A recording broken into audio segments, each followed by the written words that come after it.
is Emily Dean, and I have been volunteered by some of the other members of the commission to start this welcome tonight. Um, just briefly before we get started, I just want to recognize Commissioner Sean Logan is in the second row right here, raising his hand.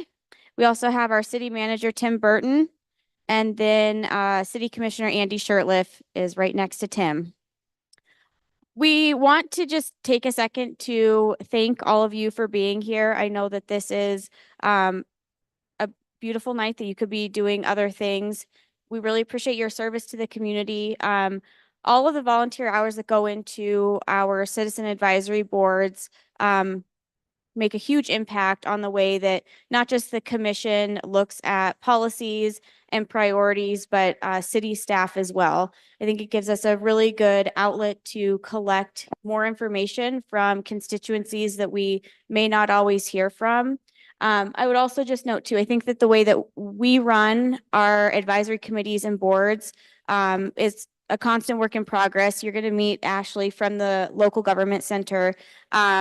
And the local government center has been really super helpful to us in getting us to a place where we have super effective boards and committees that run efficiently, that are consistent with open meeting law and what is expected under the state constitution and state statute.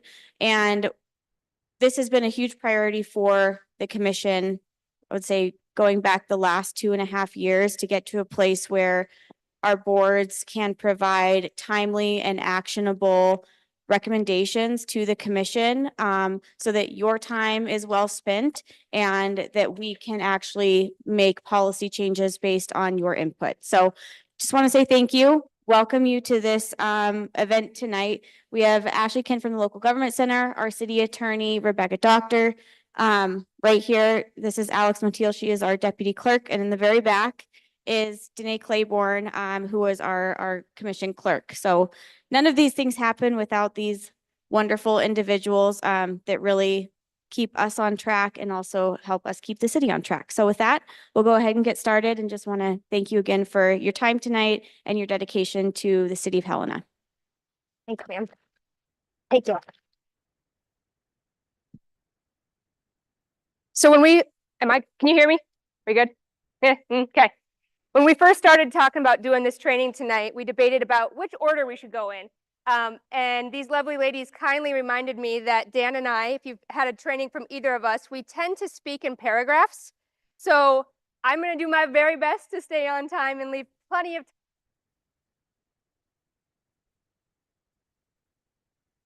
time. My name is Ashley Kent. I am the Associate Director of the Local Government Center, which is a part of MSU Extension. We've been around for about 35 years and do this kind of work around the state. We provide training, technical assistance, and research to local governments across Montana. The bulk of what we do really is working with the people who volunteer in their community to serve their neighbors, their friends, their family, make sure that you can be successful in what you do. So that's what I do. That's who I am. Happy to take questions as we go. I'd love to have them in context instead of holding them for the end. So this should be very participatory. I get very excited when we're going to talk about governance. People think I'm weird about that, but it really is a really cool system. Does everybody have a packet that looks something like this? If you don't, let me know. We got a whole bunch of them back here. We'll get them spread out.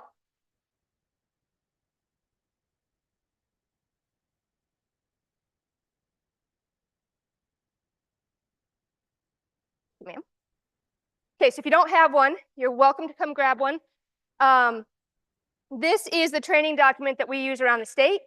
This has a lot of the state statute that defines how you do what you do, and we'll go through some of that. But before we do, I'd love to spend just a moment doing a bit of a thought exercise to talk about why we have local government at all.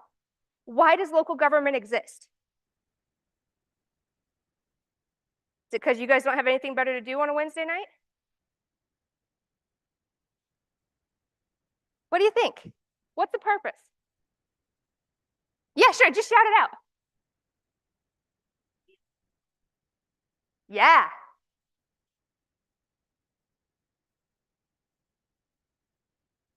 Absolutely. So responding to local needs, because I would be willing to bet that the things that are needed by the community in Helena might be slightly different than those in Havre or in Hingham or in Ekalaka. Folks in Ekalaka say hi, by the way, saw them last week. So local government allows you to be responsive to local needs. The types of things that local government does provides order, law enforcement, structure, roads, water, sewer, all kinds of services. Now, what would happen if you are responsible for paving the road in front of the property you live in and up to 50 feet on either side? We're not going to give you the equipment, the materials, the skilled labor. Figure it out, but you got to do it. What would it be like to drive from here to Missoula? I mean, it's already a little rough. It would be intense, right? So that's an example of a thing that we can't do as individuals. We have to come together as a community to make it happen, right? So we come together, we say, we need to do this thing to serve the greater good of our community. How do you pay for that thing? Taxes, right? And whose taxes? Yours, right? The community's taxes. So it's a community service, let's say roads and streets, community taxes to pay for it. So we pool our resources. And then who oversees the administration of that service, the spending of that money? Local government. And if you didn't know, that's all y'all. You guys are the government now. I don't know if anybody told you. Okay, so local services, local money, local people. That's what makes it different than something like expansionist England, where you had a government conquer a faraway land and appoint a representative from London to go govern there because you guys don't know what you're doing. Let us do it for you. How well would that work in Montana? We're kind of a rowdy bunch, right? Local government is unique. It's the government that's closest to the people, and I would argue the one that impacts your daily life the most. And if you don't believe me, did you get up this morning and take a shower with clean water? Did you drive down roads that were drivable and everybody obeyed the traffic laws? You walked in, you walked into the building and you knew you were safe. Those are all local government functions. You know you can run down the street to any of the restaurants and eat and not have nasty things in your food and water because we have standards, right? And they're enforced by local government. That's what local government does. How do we, well, we've got all kinds of structures, all kinds of frameworks to help us understand local government. Start at the very top. What are some of your constitutional rights? I can't hear anything up here, so you're going to have to shout at me. Freedom of speech and assembly, yes. What else? Freedom of religion, tied in there, yes. What else? Freedom of the press. Right to organize. Ooh, look at you guys go. This is great. Where can you find those rights? What document holds them? The Bill of Rights, okay? Which one? This is where it gets tricky. The Constitution, which one? Yes. So it turns out, if you want to be part of the cool kids club that is the US Union, you have to have a state constitution to get admitted, which means you have to have a supreme governing document of the land, geographically bound, in this case, Montana, in order to get into another group that has another supreme governing document of the land, right? We have the US Supreme Court and we have the Montana Supreme Court. We hear about those, and unless you're somebody like City Attorney Doctor here, sometimes we don't really know what the difference is. How do we know what goes to the state Supreme Court? How's that decided? State law. So it depends on which constitution you're talking about. So when we see, like I'm sure you all saw in the media this last year, the case about the right to a clean and healthy environment, that was heard before the Montana Supreme Court, right?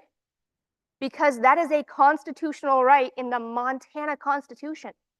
So the good folks in Idaho, they don't necessarily have a constitutional right to a clean and healthy environment, but we do in Montana.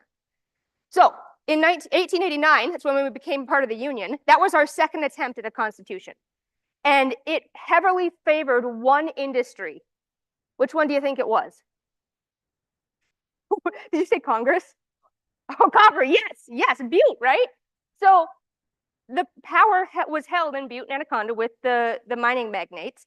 And they made sure the Constitution that was adopted at that time didn't hurt them. In fact, it was not necessarily against the Constitution that we had originally adopted for the decisions to, by and large, be made in the back rooms in Butte. And then everybody went to Helena and was told how they were going to vote. And we ran like that for about 80 years. How's that sit with the other 95% of the state? Not great. Not great. That's one of the reasons that we had the Constitutional Convention in 1970 here in Helena. We had 100 delegates from across the state come together because we collectively, as a public, said, you know, what we have as a governing document just isn't working for us. So let's try again. We're going to Control-Alt-Delete. 100 people come to Helena. We'll get you together in a room. We'll debate this out. We'll try again. Deal was, if you were a Constitutional Convention delegate, you could never hold state office. So you can't write the Constitution to benefit you in the long run. It's for the benefit of the people of the state. So knowing we had the whole kind of shady thing going on up to that point about how decisions were made, the Constitutional Convention delegates very much had at the forefront of their mind the expectation and desire to memorialize the rights of the people of the state with the people of the state. Not with a company, not with a government structure, but with the people themselves. In fact, it says we do not abdicate our right to participation just because we're being represented in a democracy. So you get things like, in our Constitution, the right to public participation prior to final action. That is a constitutional right. It's not just a law, it's a constitutional right. The right to know and observe documents and public procedures. Those are all things that are really heavily weighted in our state.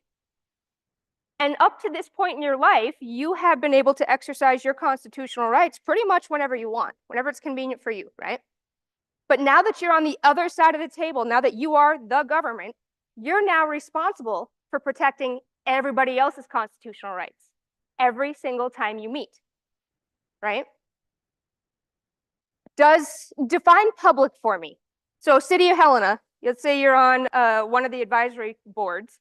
Who is the public for you? Who do you have to protect rights for? You are the public. Okay, so the people on the board, yes. What about the people that live in city limits? Yes. What about the people that live outside of city limits? Yes. What about the people that live outside the county? I'm from Elliston, so I'm not in Lewis and Clark County. Do I have the same rights as somebody that lives in town to participate in your board meetings? Yes. What about somebody from West Virginia? Yes. So our state Supreme Court has said, it says public. It doesn't say citizens. You are responsible for protecting the rights for everybody. Every time you do something, make a decision as a local government. Now, does that include the commission? Yeah. What about the boards that are not final decision makers? Yeah, we'll talk all about that. So this is a really high bar. You have a lot riding on what you do. You stepped into really big shoes. And thank you for what you do, because the local government system only works because people like you show up and give your time. Okay. How many of you have seen the Montana Constitution? Woohoo! How big is it? This here is the state constitution, the federal constitution, and all of the amendments. Does everybody else have a pocket constitution they just carry around? No, just me. Okay. How accurate and how precise can this document be? It can't, right? It's big picture, it's long-term vision policy. These are the broad strokes. This is what we want to be in the future in our next generation's kind of policies. So that's the top level of documents in Montana, the state constitution. And then how do we get from that to state law? Has anybody been to the frenzy that happens at the Capitol every other year? Oh, it's intense in there. Legislature meets for 90 days every other year. And they translate, in theory, by the bills brought, they translate those ideas, those interests for the people of the state into laws as long as they are not inconsistent with the Constitution, right? So you have the legislature, and the bills that pass are then codified and become part of the Montana Code Annotated. Now, have you seen the Montana Code Annotated printed out?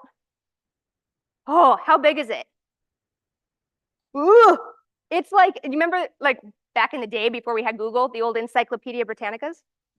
Looks kind of like that, only fancier because it's a law book, right? It's a big set of documents. Are they always exactly accurate and clear? Nope.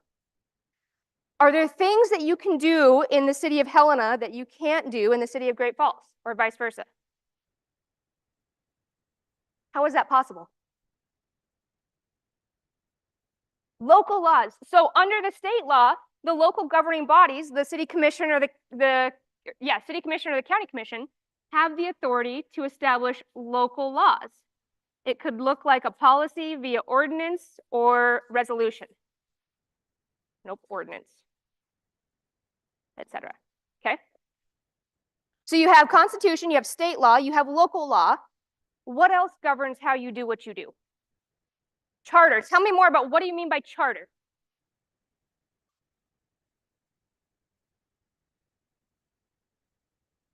Yes. So the reason I ask, and that's a great response, charter has a legal definition in Montana. So we have charter that we think of in like the nonprofit world that's kind of your organizing purpose document.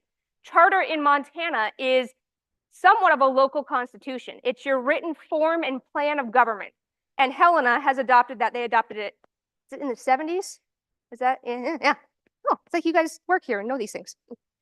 So you've had one for a long time, which means you also have self-governing powers. We're not going to get into that in depth, but you do have some authority to set your structure in a way that Deer Lodge in Powell County doesn't, because they operate under general governing.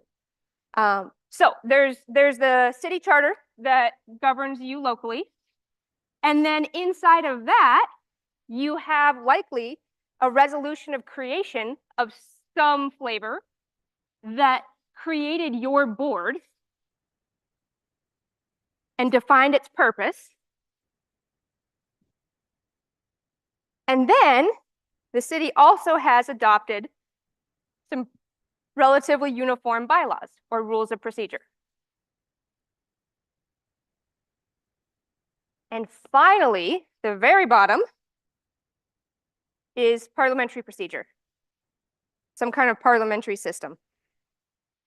So this is what we call constitution to action. How do we get from this big picture document to how do we make a motion in a meeting and everything in between? Now, what happens? Who's a referee if we have a question and we can't come to an agreement? Who does that go to? The court system. So it's the judicial branch, right? That third branch of government. And that could be up to the Montana Supreme Court, or it could be the Attorney General. So you could ask for an Attorney General opinion to get clarification on the law without having to take something through the court system, right? Both of them count as the judicial branch in this case. Questions on this? Make sense? Okay. As much as it may not feel like it, government truly is all about people. Specifically, how we categorize and interact with the different groups that we form. What are the three branches of government? Legislative, executive, and judicial. Okay. You didn't know this was going to be a civics lesson. Here we are. At the state level, who's the legislative branch? So the legislature, right, at the state level. And who's the executive? The governor, okay. And at the city level, who's the legislative? Commissioners. And who's the executive? So the mayor in Helena, because of your charter, that unique form of government that you've adopted, actually serves as part of the legislative branch. True? Yes? Okay. I want to make sure I'm mixing up towns. So if the mayor is part of the legislative branch, then who's running the executive branch? That dude. Your city manager. Mr. Burton in Helena is your city manager because you operate under the commission manager structure of government. Okay, so city manager oversees the executive branch, and the commission and the mayor make up the legislative branch. Now, what does the legislative branch do in general? What's their big job? Create policy. Okay, so they're the ones creating policy, and then the executive branch executes the policy, right? So it's a balance. There's some overlap and it's well defined. We're not going to spend a bunch of time on that. But what I want you to think about is, where do the boards sit in this structure? Yeah, sub-legislative. Why? Yeah. So first and foremost, you were created by the commission, by an action of the legislative body, right? So creation of means that you are a part of this circle. And really important piece to that, your purpose is to help inform and advise that legislative policy-making body. And I struggle. There's generally two types of boards. There's administrative and advisory. Administrative tend to have some delegated authority to take action without governing body commission approval. And administrative, their only power, their only function is to advise the commission. That's the only thing they can do. And I hate to say it like that because it sounds like it diminishes their role. It is absolutely critical that those advisory boards are functioning, they're engaging with the public, they're inviting them into conversations, and bringing good, well thought out ideas and suggestions to that governing body. Because there's only a handful of them, they just don't have the time in the day to have the in-depth discussions with the members of the community to come up with really good, nuanced, complex solutions, right? Not in the same way that a board dedicated to that topic could. So while it says only advisory, that role is critically important to the successful functioning of the legislative branch. So the boards are there to inform the commission, and there's a kind of a symbiotic relationship there. But who has final say? The commission, right? That's why they're elected into those seats. Once the decision is made, then executive branch takes over and executes those things. So who falls under the executive branch? What group of people? The staff, okay. And this is a really important distinction because if you were created by the legislative body and Mr. Burton oversees the staff and the executive branch, these two circles, at least those functions, shouldn't overlap. So unless the delegated authority has been specifically given to a board to provide instruction or direction to a staff member, you don't have the authority to do that, especially as an individual. Because how much power do you have as an individual board member outside of a meeting? None. None at all. You are no different than the everyday citizen. You can walk into the city clerk's office, do a records request just like anybody can, but you are not more important or more prioritized than the everyday citizen, or at least you shouldn't be, right? You are one of 5 votes, and that's the way that you enact your representative power is through your vote, not through directing staff. So I always make that distinction when we do board trainings because I think it's easier to see it this way, that especially if, I don't know if we have assigned liaisons in Helena, but that can get really, really confusing. I was working with Butte Silverbow, and it can get really confusing about who reports to who. And the reason I tell you that is because if you are acting outside of course and scope, you are personally liable. The city of Helena cannot represent you in a lawsuit if you are acting outside of your course and scope. Which means if the resolution that created you says the board members can do this, and you do this. For example, we have time for the tree board story? Okay, so how many of you have been to Eastern Montana? Okay, how many trees are in Eastern Montana in your experience? Not a lot, okay. So there's a community in Eastern Montana that has, luckily, a tree board, which is an advisory board to the city council. And the advisory board was doing some rounds. They just all kind of walked around town, checked out what the trees look like. And they found one tree that was hanging over the property line into the city right-of-way, the sidewalk. And the structure of the branches were starting to degrade. So it was becoming a hazard for people walking underneath it. So this is what city government looks like, right? The tree board told the council said, hey, mayor, fix it. Mayor went to the public works director, fix it. Public works director told the dude on the ground, hey, go fix this. He goes out, fix the issue, gets there. The tree's not technically on public property. They can't do anything about it yet. There's no imminent danger. So he goes back to the public works director, who goes back to the mayor, who goes back to the commission, who goes back to the tree board, says, thanks for your input, but we can't do anything about it. And I don't know why we are always concerned that public process is so slow. No. Why do we put up with that? Why is it that we deal with that glacial speed of decision making? What's that? Democracy, because you have to uphold the constitutional rights, including the right to participate. You need to be fair to everybody in town, not the ones that speak the loudest, right? And if we have to pick between expediency and upholding democratic rights, the rights win every single time. Local government is not meant to be speedy. It's meant to be fair because it's a different relationship than you have with other vendors in your life. Such as, let's say you went to Albertsons and had a bad experience. Do you have other options about places where you can get your groceries and home goods? Yeah. What if you had an unpleasant interaction with the road crew as they were sanding the road? Do you get to pick a new road crew? No. So it's much more of a relational kind of interaction than transactional with local government. You are dependent on them for that sole provider for that service, and they are dependent on you to continue to support that service. Much different. How many times has Target come to you personally and said, hey, here's our annual budget. Will you take a look at it? Tell me what you think. It's different. It's fundamentally different. And this is coming from somebody who has a couple of business degrees, and I'm sure that the world could run better with business. If you do that in local government, like I said, I'm from Powell County. It's nice, but it's not that nice. Okay? For those of you who don't understand that, the state prison is in Deer Lodge. You cannot run government like you run a business. It's fundamentally a different system. Okay. All right. So if you get outside, back to the tree board. Okay. So is the tree board happy with the conversation that came back? No. Why are we spending all of our Thursday nights doing these meetings if you're just going to tell us you can't do anything about it anyway? This is a waste of our time.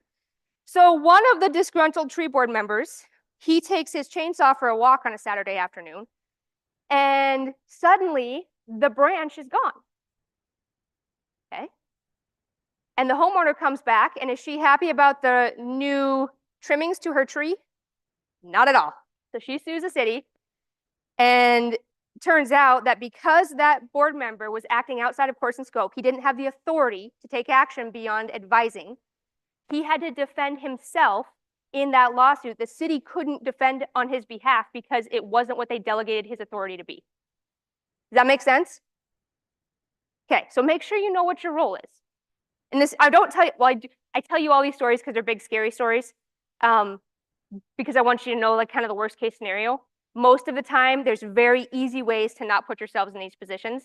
If you screw up bad enough on that side of the table, on the local government side, a couple of things could happen. You could cost yourself or your community a ton of money. You could potentially go to jail and have a fine. And if it's really, really bad, we will definitely use you as the example around the state when we train. So weigh the risks as they mean something to you. Okay, let's talk about your packets. I think we're ready. So if you open your packet to page 1, at the top there should be a purple triangle. And at the top of that page, as you can see at the local government center, we like to highlight things that we think are important, so the entire packet is highlighted. That's what we do. We are terrible in this digital age in trying to conserve paper. But what I want you to focus on right now are these top 3 statements that are highlighted on page 1. These are out of the Montana Constitution, not the federal Constitution. Montana Constitution says that the public, 1, has the right to expect governmental agencies to afford such reasonable opportunity for citizen participation in the operations of the agency prior to final decision as may be provided by law. That's a whole lot of legalese that says you must allow the public to comment prior to taking action for every action that's of significant public interest. You must allow public comment, okay? Number 9, no person shall be deprived of the right to examine documents. Every document that is a record of a local government, which is pretty much all of them, be careful when you are in a board meeting or a committee meeting and you're writing on your agenda and writing notes to each other. Those are going to be public documents.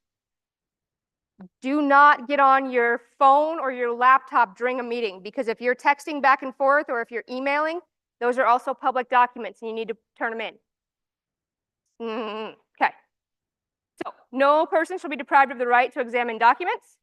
or to observe the deliberations of all public bodies or agencies of state government and its subdivisions. So they have to be allowed to see the documents and observe the conversation before you make a decision. You don't get to just walk in because you're hanging out in the back room at Metals and Butte and say, hey, we know what we're going to do. There you go. They need to see that conversation, okay? Except in the cases where individual privacy, the demand for individual privacy clearly exceeds the merits of public disclosure. Because in Montana, we believe number 10, the right to an individual's privacy is essential to the well-being of a free society and shall not be infringed without the showing of a compelling state interest. What that translates to for all of you is if you are ever in a position where you have to close a meeting to talk about personal private information, you are holding two equally weighted constitutional rights. And to uphold one, you're necessarily going to have to violate the other. And that could come with a big expense. So make sure you're doing it right. Most of you shouldn't be in a position where you have to close a meeting because pretty much everything you talk about is open to the public. But if you get in that position, you really need to talk to competent legal counsel before you go into that meeting. It's a big deal. Okay, so those are the three rights that we focus on at the center when we talk about local government operations. Those are the ones that are most relevant to the work that you do here.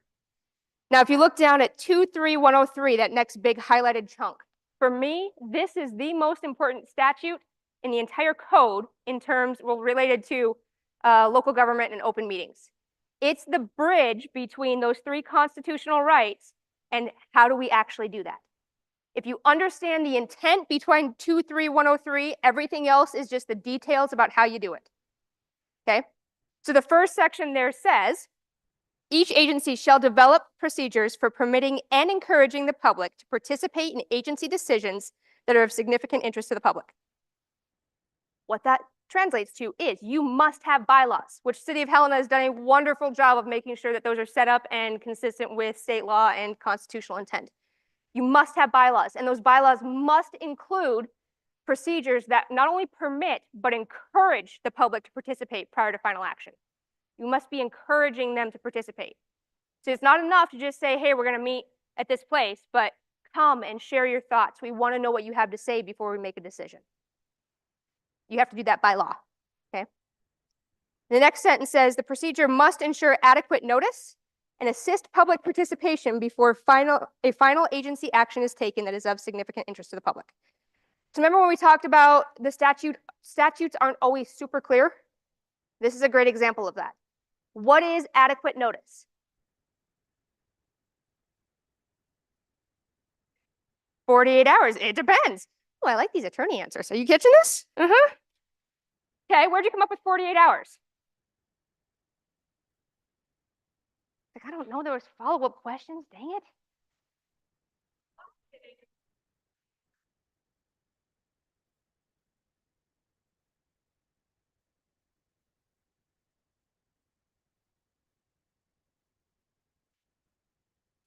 It depends. So it's nowhere in statute. You won't find a law that says 48 hours or more. And this is a great example of we need to clarify, so we're going to go and ask that third branch of government to give us some more details.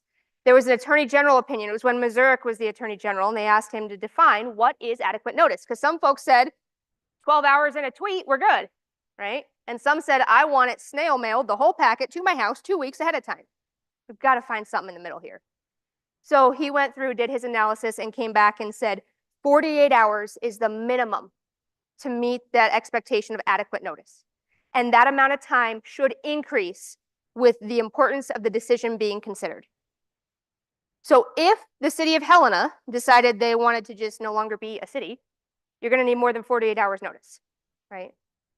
That's not going to happen. And usually when you're making big decisions, you're going to talk about it at more than one meeting. You don't just bring it up at 6 o'clock and at 6:07 you've spent $3 million, right? That's not how it works. So typically it's iterative over several meetings. Now it also says you have to assist and do all that stuff when the topic is of significant public interest.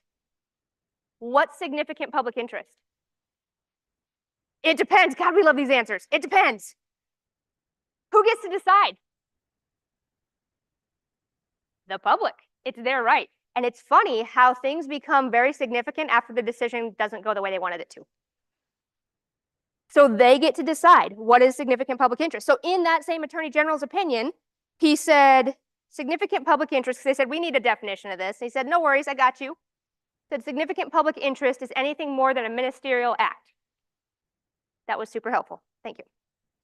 Ministerial act.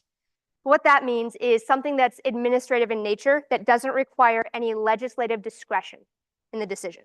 For example, let's say the commission usually meets the first and third Wednesdays of the month at 5:30.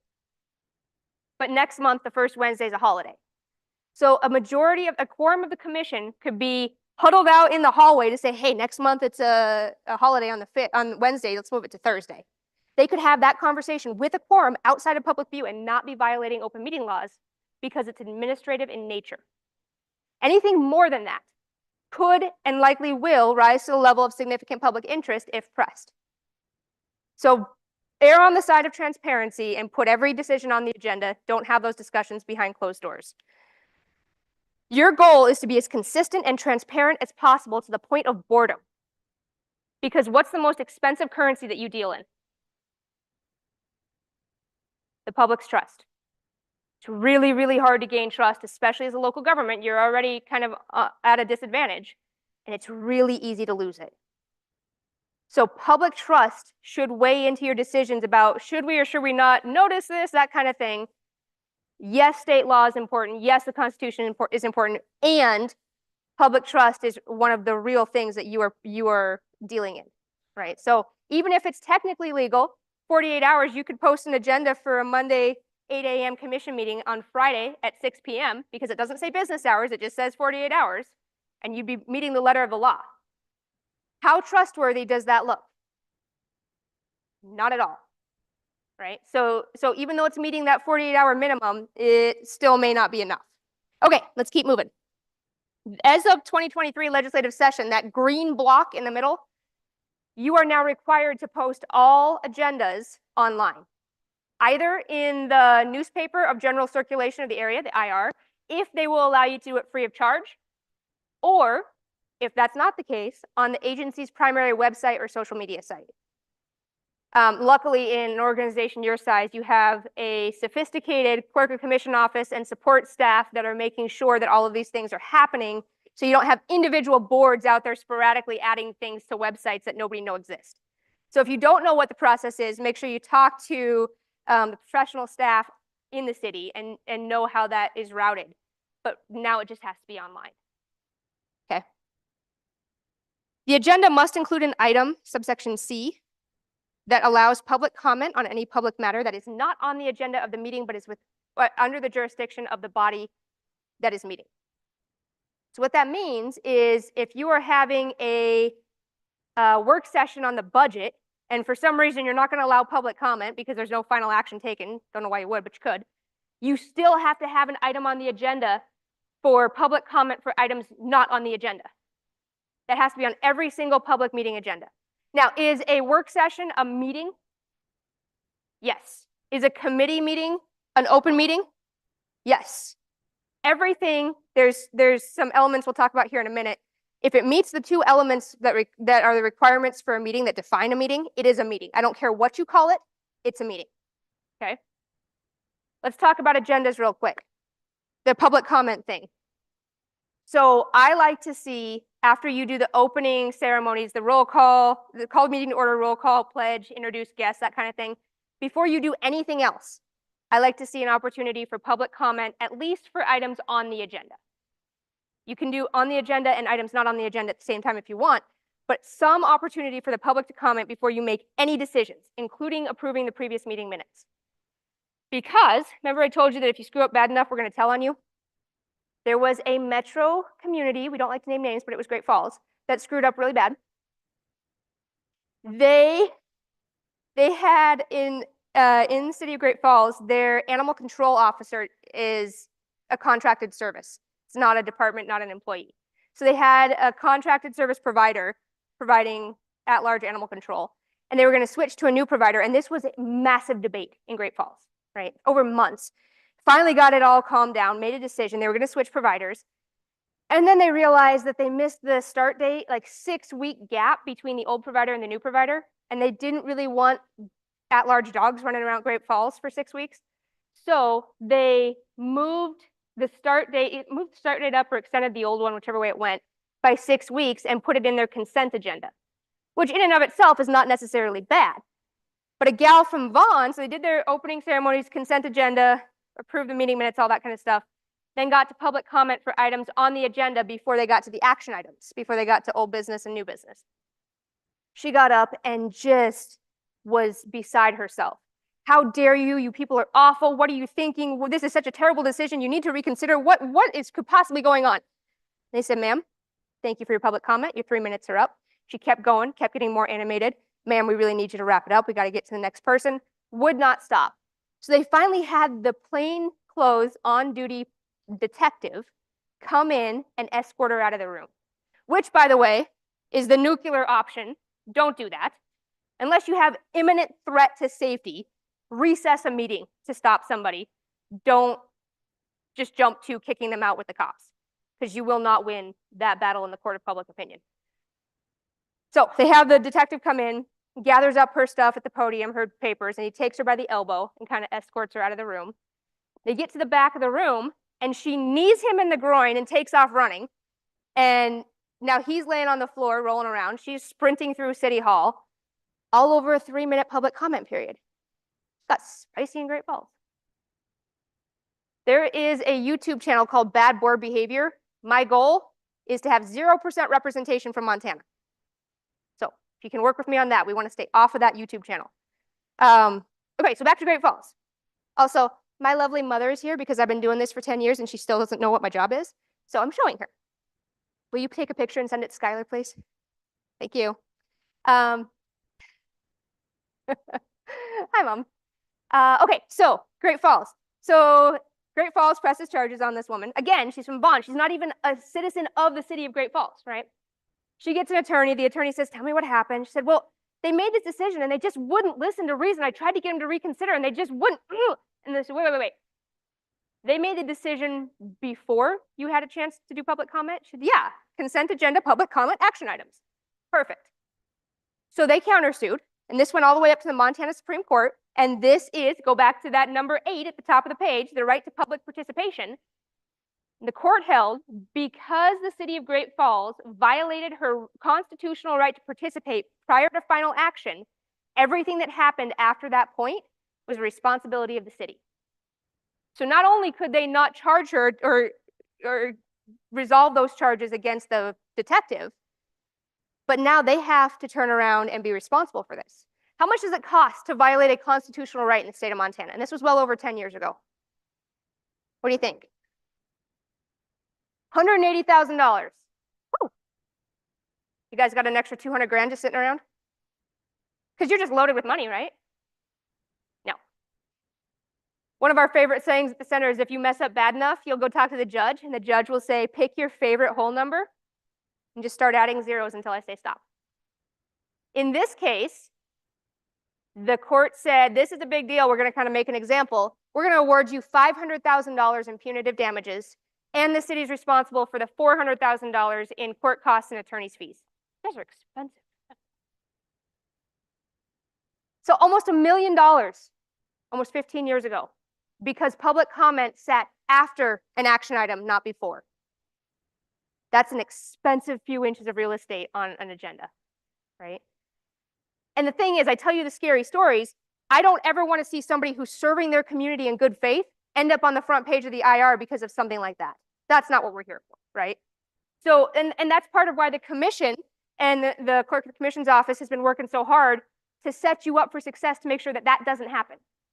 That every time you meet, you are defaulted to meeting the letter and the intent of the law. Okay. All right, I gotta hurry because we want to hear from your city attorney. Questions on agendas, noticing, posting, all of that kind of thing? Public comment? You can't overdo public comment. So what I like to see is public comment at the beginning, at least for items on your agenda, because that's your insurance public comment. And then every time you have an action, I want to see an invitation for public comment, even if there's nobody in the room. And it's awkward, but you're going to do it anyway. Is there any public comment on the item on the table? Nobody else in the room. Is there any public comment on the item on the table? Seeing none, I'm going to close the public comment and move to the vote. I will every single time, because you're building muscle memory so that when you have that meeting, and at some point you probably will, where the public comes in and they're angry and they're going to exercise their right, I want to make sure that you're protected in following the law so that you don't end up in a world of trouble just because you're trying to do your service. Okay? Thoughts? Questions? Ooh, that is a local policy by ordinance. So it's typically in the bylaws. Is that true? The limit to public comment? Yours is not. Where is it? Practice. Oh, it's practice. Oh, gosh. Okay. So here's what I would say. Whatever you do, do it consistently every time for every person. I'm not going to talk about whether it should be in policy or not because you have a real attorney here.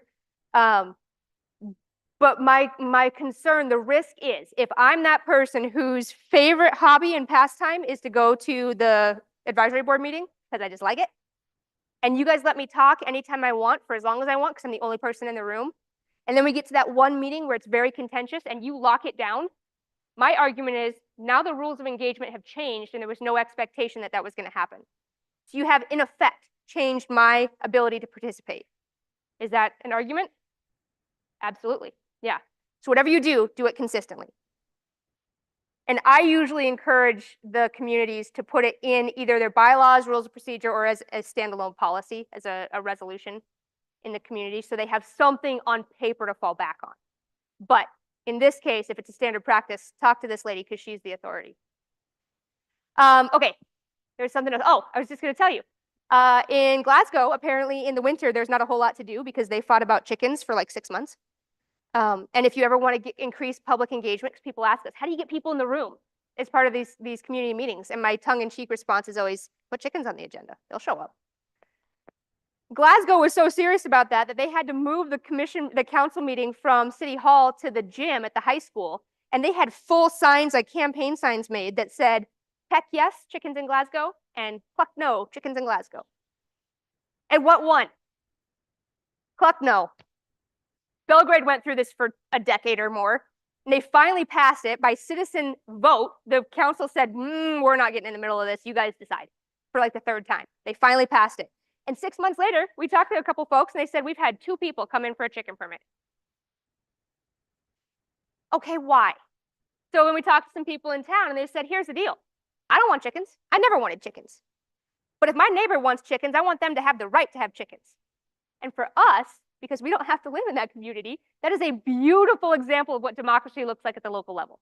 You get passionate, you get involved, you exercise your rights. It's not always comfortable, but that's how the system's set up, and that's how you become part of that citizen representation. Okay, let's talk real quick about, how are we doing? Ooh, okay, I'm going fast. We're an hour into this, and we've been through 1 statute. Let's go to page 5. So what's the first thing you need to have for a meeting? Quorum. Woohoo! Gotta have people there. What else do you need? An agenda. Woohoo! What do you gotta do with that agenda? Notice it. What do you gotta allow the public to do? Comment. You gotta do public comment. What is the record of the meeting? Minutes. You have to have minutes for every meeting, not just commission and council meetings. So there's 5 elements. There's a 6th element that I'm not going to ask you to guess because it's kind of niche. Look at 23202. A meeting is a convening of the quorum of the constituent body, whether corporeal or by means of electronic equipment, to hear, discuss, or act on a topic under your jurisdiction. Hear, discuss, or act. That is a really important conjunction.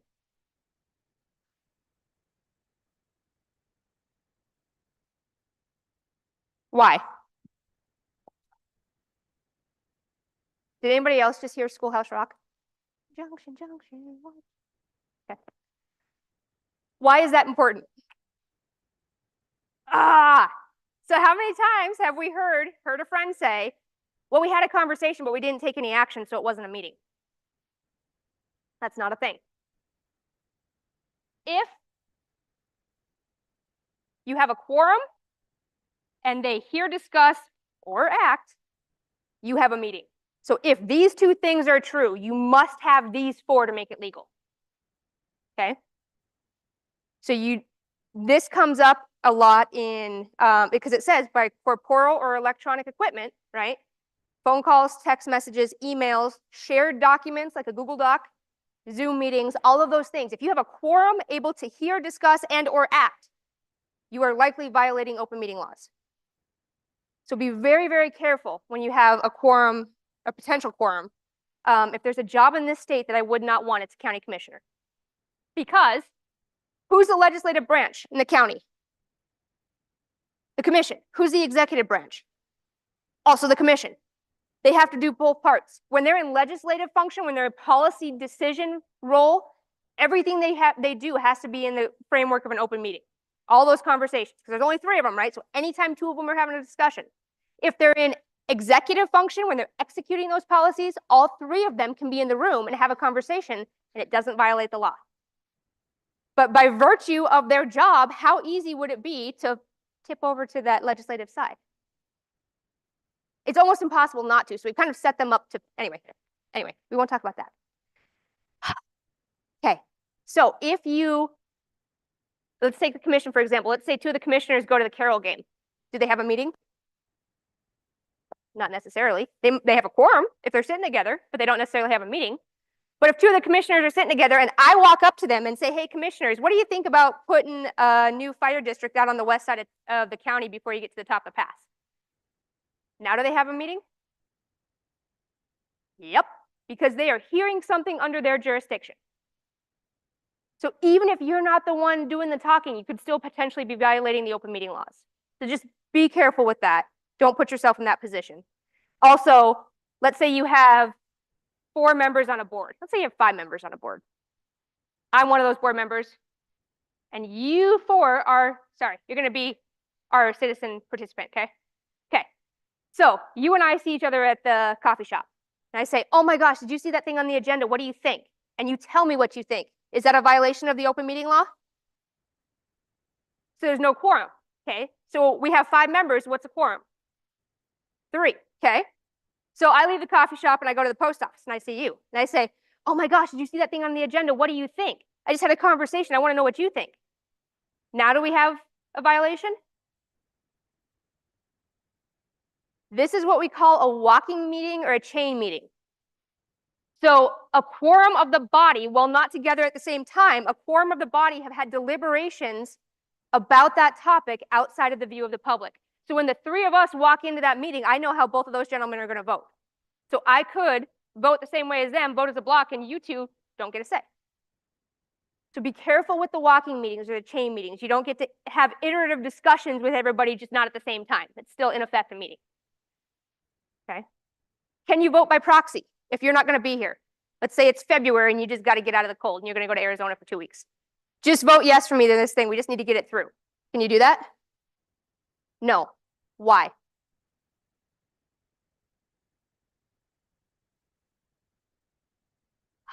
So they have a right to participate prior to action.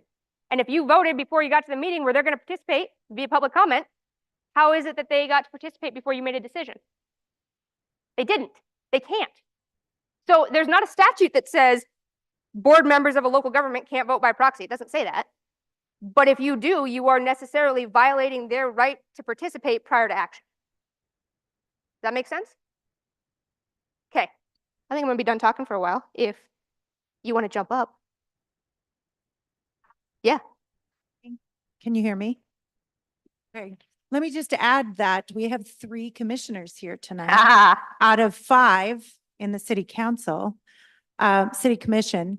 And our clerk back there was very mindful and sent out a PSA to let people know that we weren't going to be talking about anything that was of significant interest to the public or needed a final decision on. And so that is one way to cure if you think that you might show up at a meeting and talk about things that might actually be under your jurisdiction, you can notice that. That's a little more difficult for a board because you don't have the mechanism like the city, a professional, city clerk that sends out and thinks of these things ahead of time, and she thinks of a lot of things ahead of time.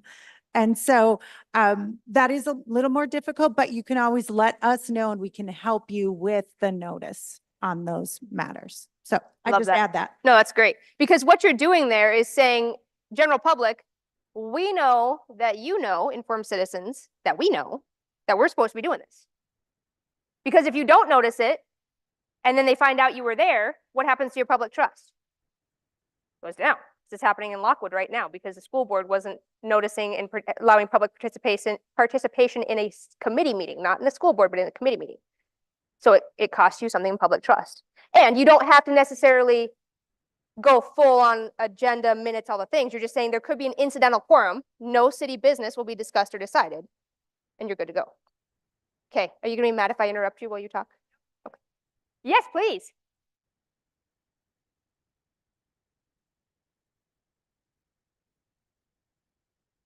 They also don't always follow the 48-hour notice. It's a good question. For some reason, they don't.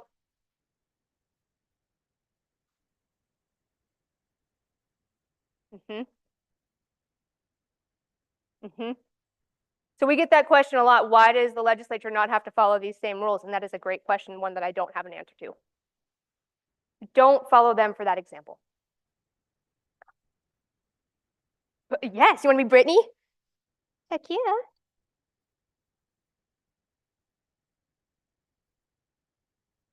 For us to take a few minute break. Yeah. Danae, 5 minutes, 5 minute break.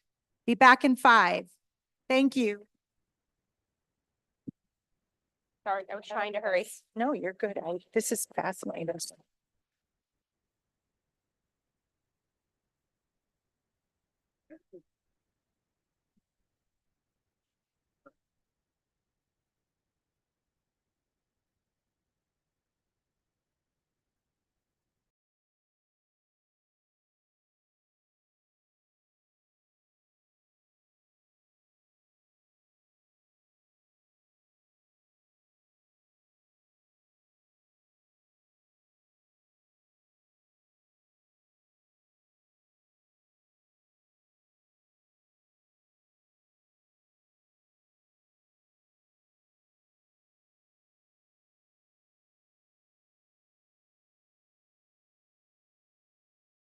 I've been here since May of 2022. Prior to that time, I worked for the Department of Fish, Wildlife, and Parks. I was honored to work with Chris Smith, who's on the Golf Advisory Board. He was on my hiring committee, actually, back in 2000 when I was hired there. So it was it was a couple of years ago. So I worked there for 22 years, the last 11 of which I was the chief legal counsel there. And in that role, I represented the Fish and Wildlife Commission, the Fish, Wildlife, and Parks Commission when it was that. And then when Parks Board broke off, I represented the Park and Recreation Board and many of the advisory committees that were created both by the commission and the board. And there were substantive ones like the Trapper Advisory Committee, and then there were just general citizen advisory committees. And when questions came up, like the ones I'll be presenting about tonight, I was the one that did the training or represented them in those circumstances. So I tell you that only to tell you that I've been in the trenches where you are and done some of the things that you've done. Not as a board member or a board chair, but as counsel, and understand and have seen many examples of disruption, difficult public members, and maybe not just difficult ones, but ones that are really passionate and want to go on and on and on and maybe repeat themselves some, right? Does that sound familiar? I think that one of the examples that I would give you that I dealt with was in the Fish and Wildlife Commission It was in the old Supreme Court chambers in the Capitol at the time with this example. It wasn't always there, but it was late in my career there. And we were talking about the archery regulations, archery only regulations, and a public member came up, very passionate public member who had tried to get a bill passed several times in the legislature to allow for crossbows in the archery only time during Montana. If you know anything about hunting, fishing, and trapping, it is a closely held, a passion by many in Montana. And that was reflected greatly with the commenters that would come to the commission, the boards, the citizen advisory committees. So you often got to see the passion of the people, which, to quote Chris Smith today, is sometimes your greatest attribute is also your greatest downfall. And so the passion of this person what came out while he was commenting, and he had a crossbow with him to show what the crossbow was. And as he was speaking and getting more agitated and elevated, he would point the crossbow. And a crossbow is not like a regular bow. It's got a trigger mechanism. You don't have to hold it back. It looks and acts a little bit more like a gun. And so it's a little alarming when it's being pointed at you in a public meeting, and you could hear audible gasps from the audience. The board chair asked him to please stop pointing it, and he put it down, not realizing he was, and then he'd keep talking, getting agitated again, and would point it again. And at this point, the commissioners were ducking.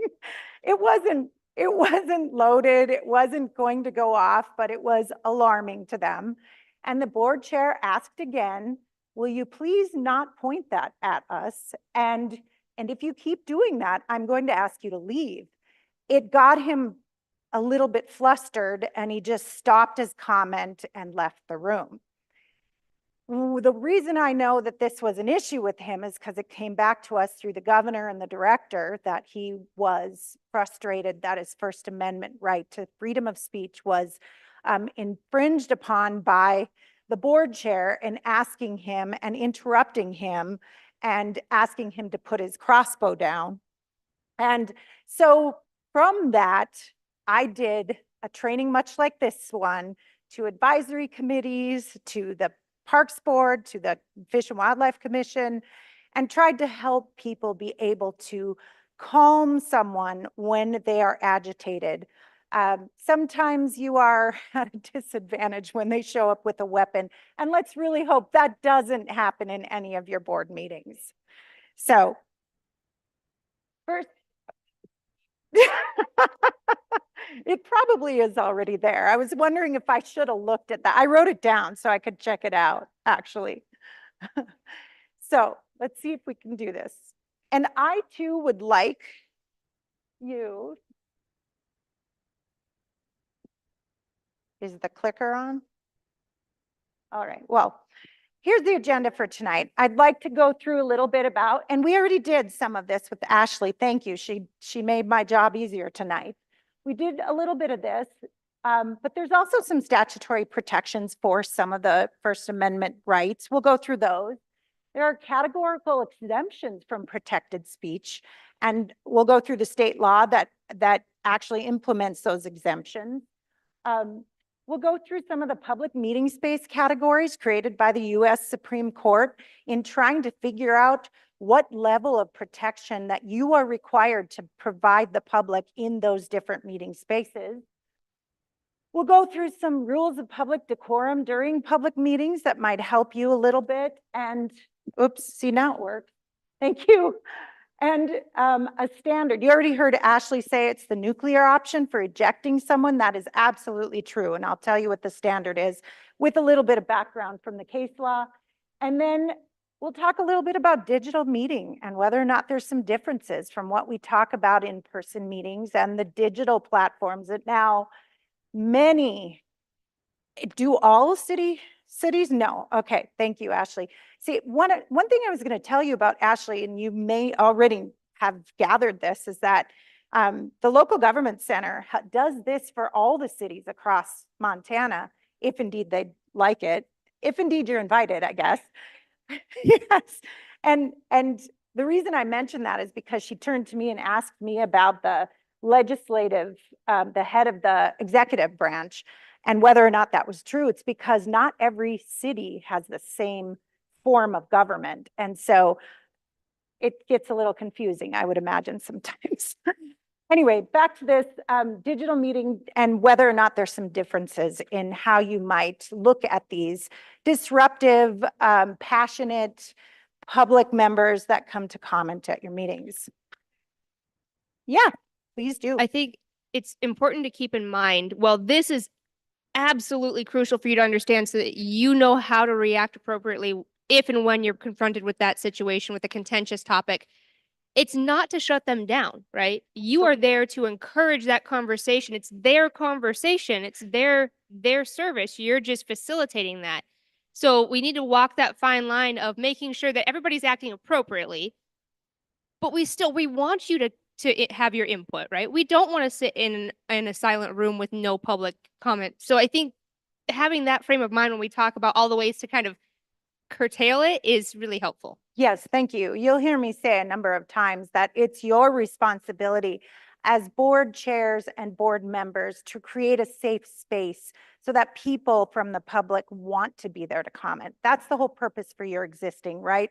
You are the liaison between the legislature, city commission, and the public. And you can help facilitate that gap between, sometimes gap between city commission and in our case, and the public. So you're there to help protect it. And you'll see these are ways that you can help protect it.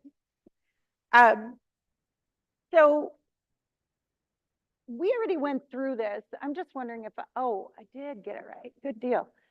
We already went through this, but I just wanted to point out a couple of things. Ashley asked you where the freedom of speech and freedom of expression and all of that is protected for us. And the answer was absolutely the US Constitution and the First Amendment to the Constitution. But interestingly, in Montana, it's also protected under the Montana Constitution at Article 2, Section 7. And I was grateful for Ashley that she brought this. There's a fellow nerd in the room. I love this Constitution. I've read it many times. If you haven't read the Montana Constitution, I absolutely would implore you to do so. We should be proud of the fact that we've got this level of a Constitution. So that's my spiel about it. The Article 2, Section 7 in Montana Constitution says, no law shall be passed impairing the freedom of speech or expression. Every person shall be free to speak or publish whatever he will on any subject, being responsible for all abuse of that liberty. In all suits and prosecutions for libel or slander, the truth thereof may be given in evidence, and the jury, under the direction of the court, shall determine the law and the facts. It's a pretty neat thing to know that our Constitutional Convention found it important enough to them to protect the freedom of speech and expression in our Constitution, not just leaving it to the federal government to do so. That doesn't mean we have extra rights as Montana citizens.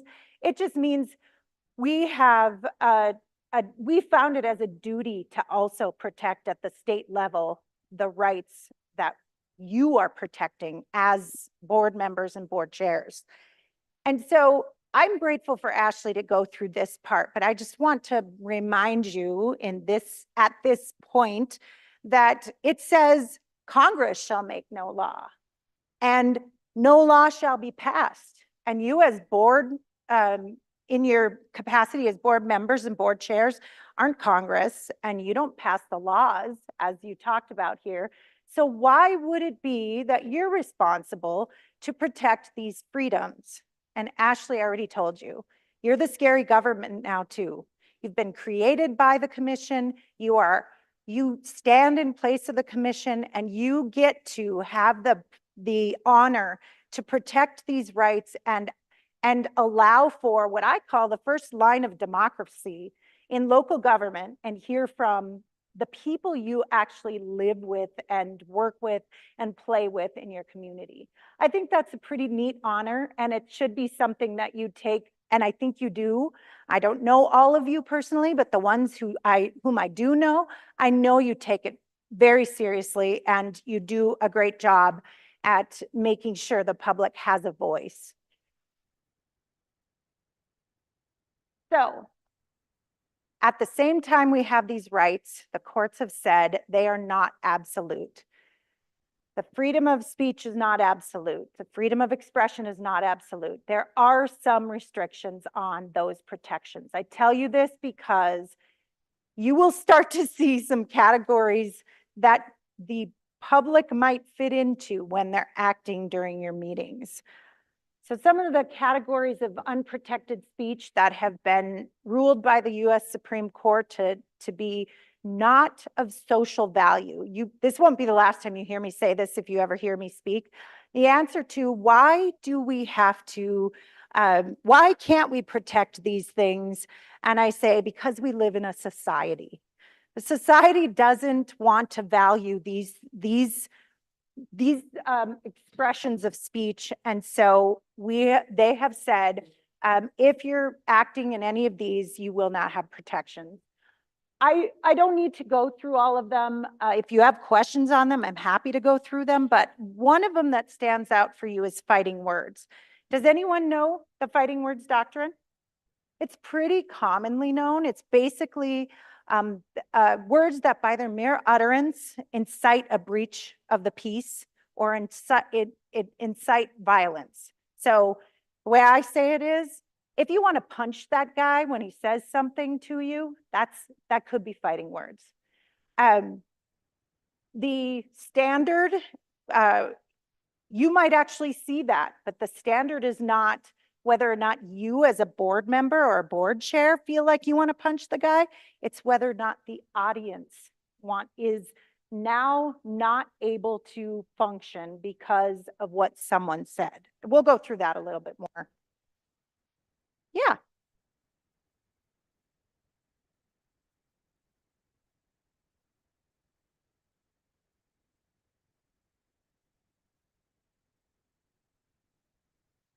So you will find in some circumstances it is hate speech, and some it could be fighting words. In some you can even see it could be incitement. I think it depends on the circumstances, and it's very case law specific. So the answer is it depends.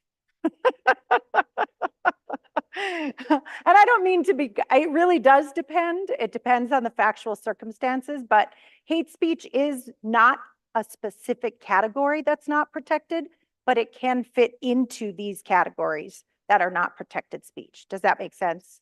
Yeah. Yeah.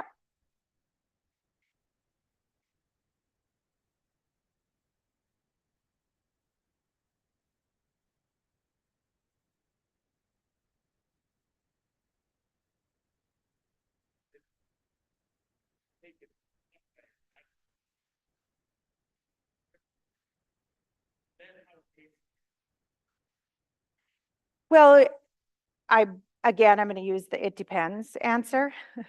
In the circumstances that we're talking about, generally it is an egregious action against an individual that the court finds after the fact, sometimes after people are gone. You don't even know how they took it because they're gone now. I mean, murdered, killed, very, violently affected. And so I guess I would say more often it's a court determining whether or not you as the actor, not you, but someone was motivated with hate. Does that make sense? I mean, it's kind of outside of these circumstances, but we can talk about it if you're curious about that. Yeah. Was that? Yeah, you can almost always guess that the reasonable person standard will apply. So another thing that I just wanted to mention is the clean and healthful environment that Ashley mentioned. Going back to the Constitution, that is one of 11 in the country that has it. So go look at the Constitution. They don't. They're not one of them. So moving on, there is laws in Montana. So we talked about the different levels of, of laws and protections and context for the work that you do.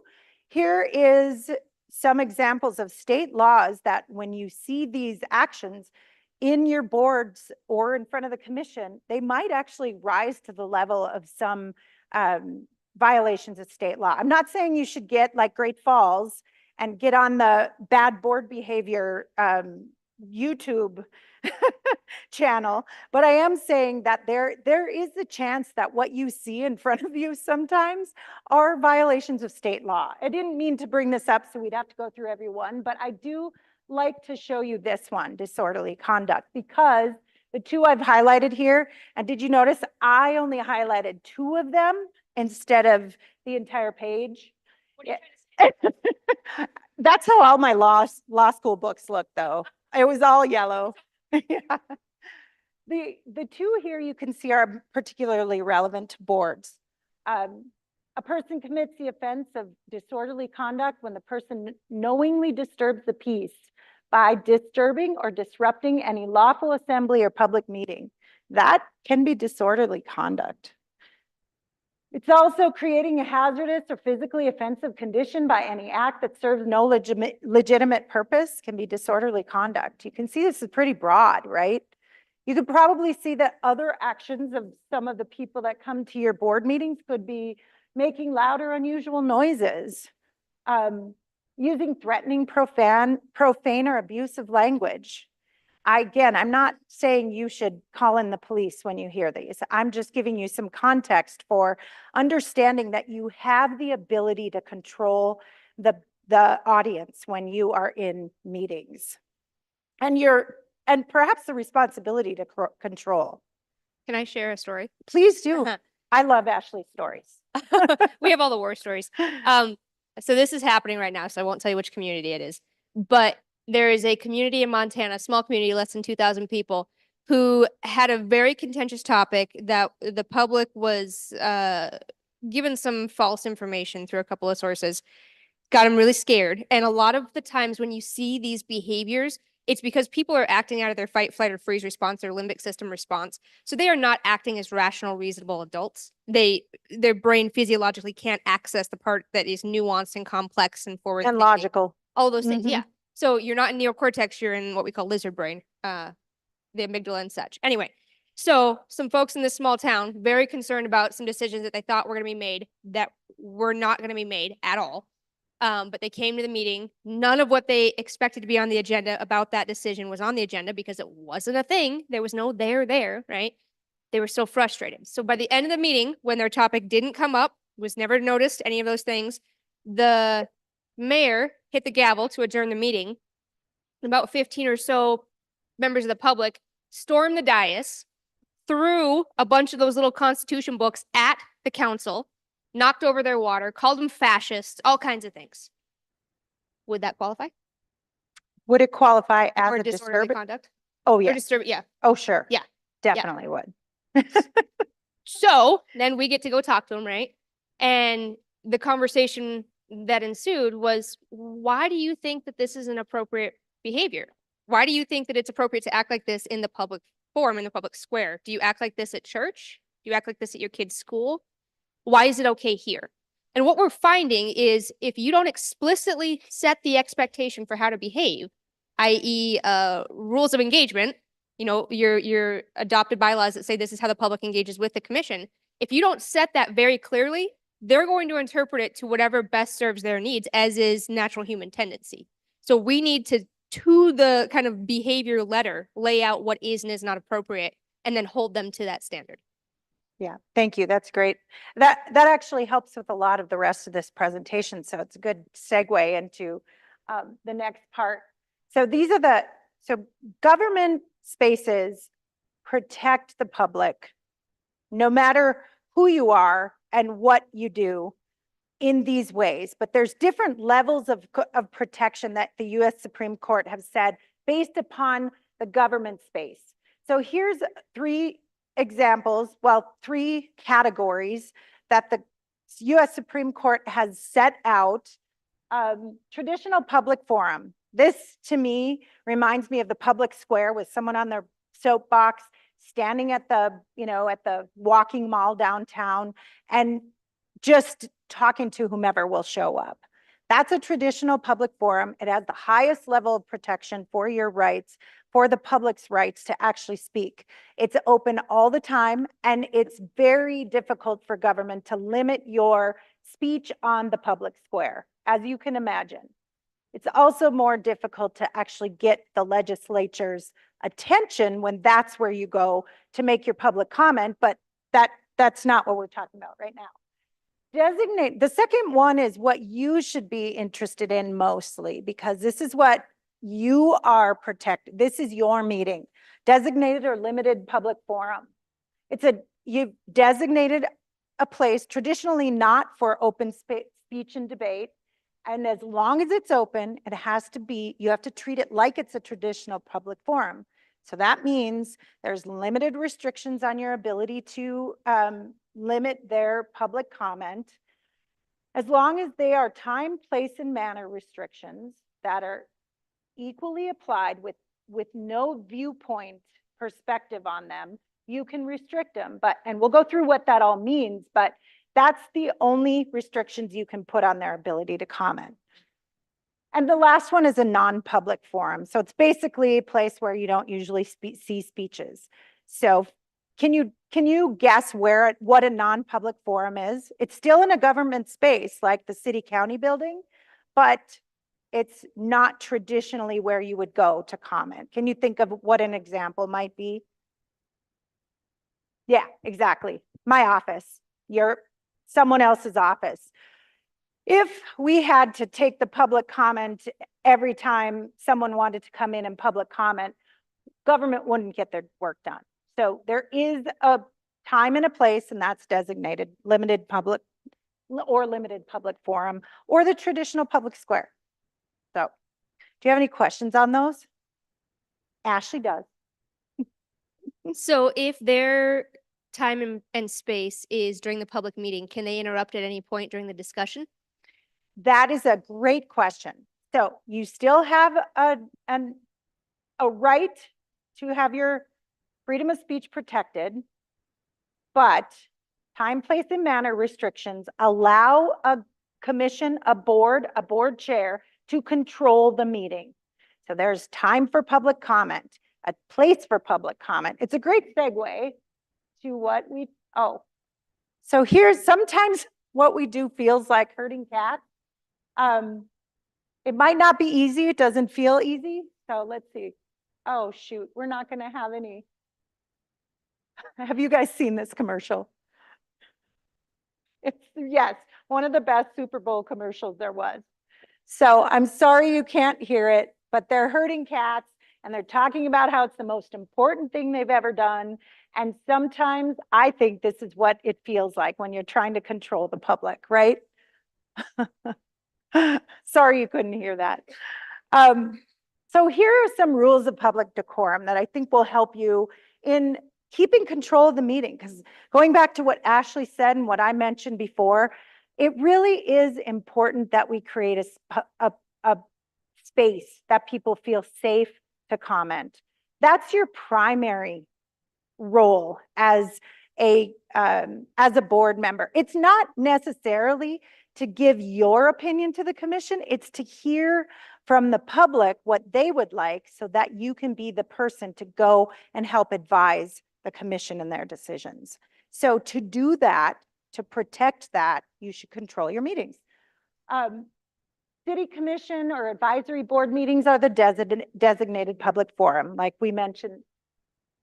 When meetings are open to the public, they must be protected under freedom of speech. And the right of public to express their views is not absolute. So time, place, and manner restrictions apply. Can you tell me, just thinking about your meetings, what a reasonable time, place, and manner restriction would be?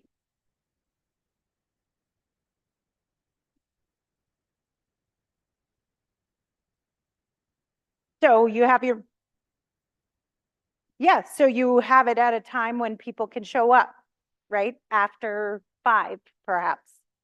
At 6, perhaps. That's a great one. ADA accessible, so people can actually get there. That is a reasonable time. So you're saying it's reasonable for us to restrict it to only the places where people can actually access. Yes, that's a good one. Anyone else? What about the meetings itself? How about the 3-minute, 2-minute time frame? You mentioned, I think earlier on, limiting public comment to each person gets 2 minutes, I think is for city commission, but I heard 3 perhaps for other boards. And the fact that it's a practice is okay as long as it's applied to every person every time equally. And I can't say that we're always good about doing that in the city commission, but it should be the case that if you're going to do a time limit, you should do it for everyone. I mean, you shouldn't, should. You absolutely need to. Let's go on.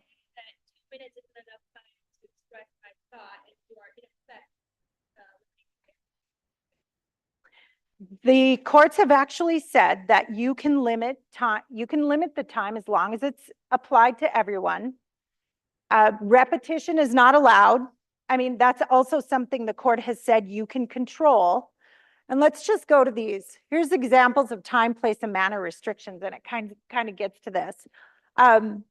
Read rules of decorum at every meeting before every single meeting. I think you're going to cringe a little bit when you see these, because I don't think every board does all of these, but it's my strong encouragement that you do. The more you control the meeting, the more formal a meeting feels, the more formal people will treat it. And it's not because you're trying to limit anyone from coming and saying. In fact, it's supporting their right to be there and have everybody heard in a safe space for them to hear it. It's only a matter of time before someone gets emotional, agitated, and hopefully doesn't show up with a crossbow. But it is something that you should expect will happen, that someone will be passionate about something. Ashley's already talked about chickens, so I'll just throw out the chicken example. No one would have expected chickens were going to be as emotional as they were, and then all of a sudden they're in the gymnasium because everyone showed up. So read rules of decorum, time limits on comments, designate a place for comment, like at the podium, in front of the meeting, even in the middle of the room. Why do you think that's something that could be helpful? Can you think of a reason why? Yeah. It goes back to being able to show people in a very visual way that there's a place where you can comment and there's a place where you should not. So if they're in the circle, like in the camera and not in the camera, if you're in the place where you are allowed to comment, that's where you can be. It just puts a level of formality on a meeting that allows for people to just know. You know, if you've heard the thing about like giving a kid, and I'm not saying everyone's a kid, but lots of people are like kids, and they like to know their parameters, their barriers or boundaries. And this is an example of one of those. These often are examples of that. You require commenters to state their name and address when they speak, even if you know the people. And what does this have to do with their freedom of speech, right? What does this have to do with any of that? Say that again.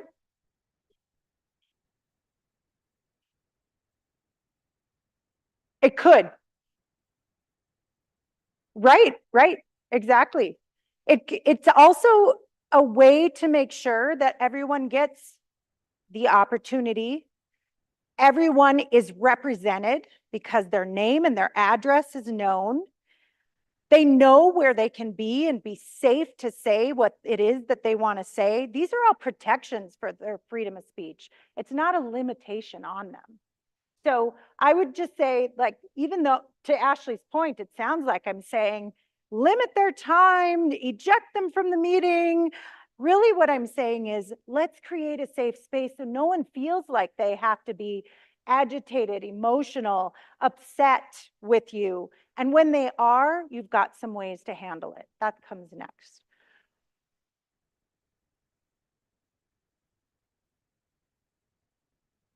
Well, I think mostly because of what I said. There's no official reason why. I think the reason why for me and the reason why I think it is because it just creates that autonomy. You're autonomous for the comments you make.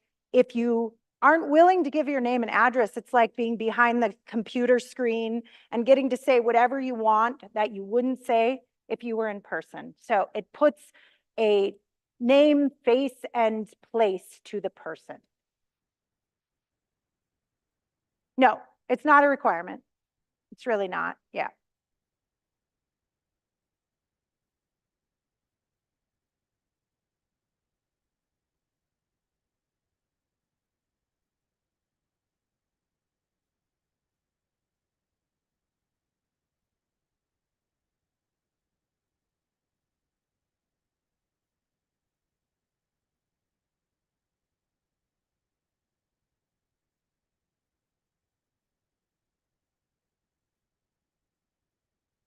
No, it's not necessary. I mean, I think there are also the circumstances of, you know, you want to differentiate yourself from the other Doug Smith. We have a director whose name is Doug Smith, and he, you know, it's a pretty common name, and that would be a way to differentiate yourself. But it is not a law. It's not a rule that you give your address. It's basically, you know, like what I was saying, for you to be responsible for what your comment is. Yeah. Yeah, please do.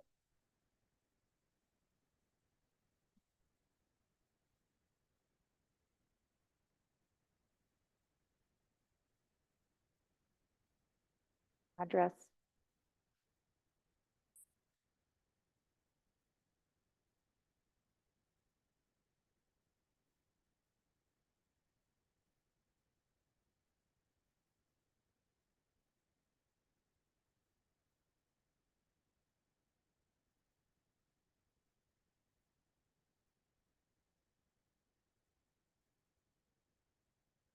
Right.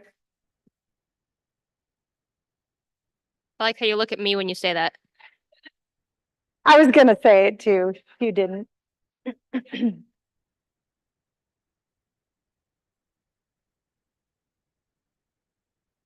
Yeah, and people just do it. They just automatically come up and say their name and address. But that's a really good point. Can I add something here? Please. Um, most people are not as confident and articulate and well-spoken as your city attorney. It's very uncomfortable for most people to stand up at a podium and talk to a board, a panel of people in front of a room of even more people. Everybody's angry, right? Part of your job is to invite them in and show them the ropes about how they can have their voice heard. And that goes back to the 3-minute time period. It's not so that we're limiting your time, but so that everybody has access to it. So as much as you can, encourage them through reading the things, what you can and can't do, those kind of things. But I like to see meeting chairs say, in our meetings, we like to ask for public comment after the motion's on the floor, but prior to calling for the vote.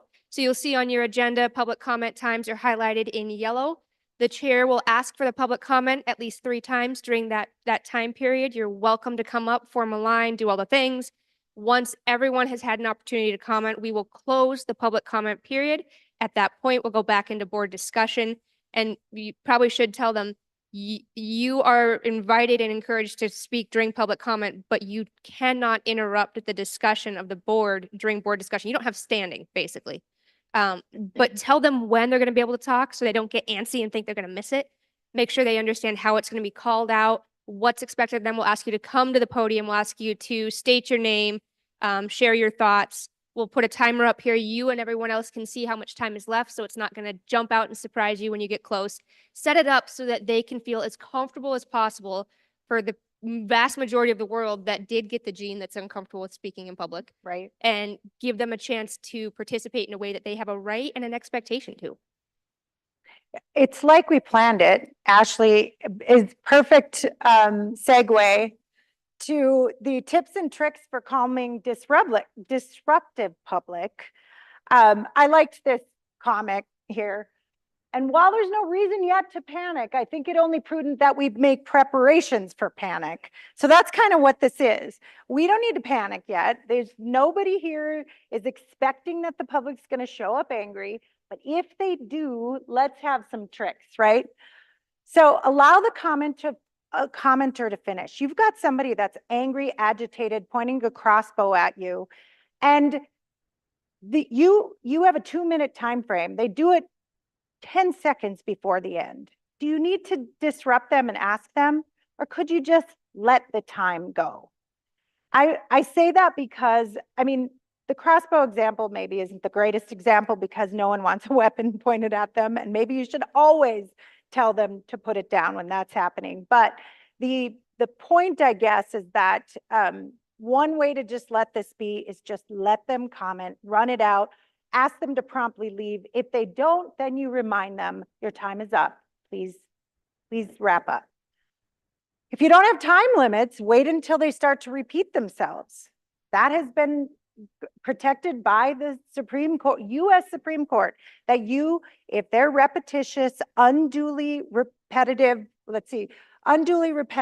off topic, you can ask them to wrap it up. And where that came up was in the context of actually disrupting the meeting. These are people who go on and on and on, not when you have a 3-minute time limit. But this is when you don't have the time limit and they just keep going and repeating and not letting the rest of the meeting happen. You can ask them to please be done because you don't, unless they have something new to add. So you can remind them of the rules of decorum. If you actually read it ahead of time, you can say, please be respectful of the rules of decorum. And I would suggest that you meet them with a calm voice and look them in the eye. These are all facilitation tactics that when you're in a meeting, you're facilitating a meeting, this is how you make sure that you can do it properly. It's the same thing with the board meeting and making sure that disruptive public know that you're in control. If you don't have rules, ask them to be respectful of others for language or time or whatever it is that is the issue that's before you. Always keep your voice level, eyes on the speaker, you as the board chair. Even board members can have this same help to the board chair. Designate someone to calmly stand next to him. If there's somebody who's really agitated, you can actually ask ahead of time someone who feels comfortable to just go stand next to him. It's uncomfortable to carry on when all of a sudden you've got someone in your space. And I'm not saying, get in their face, get in their space. I'm saying calmly stand next to them if there's someone who is being difficult and not allowing your meeting to continue. No. So don't box out. Remind the audience if you hear from the audience, because sometimes that happens. They get them riled up. They might even ask questions of the audience. Who here agrees with that? And pretty soon the audience is in. Remind the audience that they'll have their time to speak when the speaker's done, and please remain quiet. Well, yeah, go ahead. I think it's really important to establish ahead of time that public comment first is not public Q&A and it's not public debate. Yeah. We're not going to get into a this for that. And this, I will say, the legislature does this very well. Yeah. They don't get to, so especially for those committees that do have staff liaisons, the public doesn't get to come in and grill that staff member for 3 hours. That's not what they're there for. The staff member's there to inform the body, the board. The public is there to inform the board. The public is not there to just go after this staff member, right? So it's that. And I think it's also important to remember that if you have a member of the public that's saying, I can't do it in 3 minutes, this is unfair, this is unconstitutional, blah, blah, blah, they can give you written comment. Absolutely. And they may give you much better comment if it's written comment. Right. So that's an option. Yeah. And yeah, I think I looked here and I have it somewhere in here that it's speaker is addressing the board and not the other public members. And you just be, again, control the meeting. You have control of the meeting. And even if they start to ask questions, just say, it's not the time for question and answer. I can answer that after the meeting. Or maybe you want to designate some time for question and answer, and then you've got a very specific time and place for them to get their questions answered. Or even better, the board starts asking the question and then allows somebody to come up. You know, I would like Joe Q Public to answer this question, and then you direct it to them. So these are just things. Come to the city commission meeting. They do a great job of handling that. And making sure that there's control in the room. It's a great thing to come. If you haven't spent some time there, I encourage you to spend some time there to watch the decorum, the public, the interaction. Hopefully you don't see too many disruptive public, but you might. And then the two last ones I would say are next to the nuclear option. If it's starting to get to the point where you cannot control this person and you see it escalating, take a recess, recess the meeting and let people calm down. Come back in 10 minutes. If that doesn't work, you can adjourn the meeting. You can even tell them, if you can't calm this down, I'm going to adjourn the meeting and we'll be done tonight.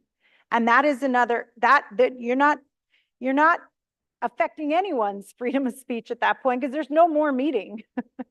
So, and then you can, you know, unfortunately, you'd have to bring it at another time, but I don't think that's going to happen in your board meetings. These are just the what ifs and the what if fairy coming to visit you. Let's say we have that grandstanding back.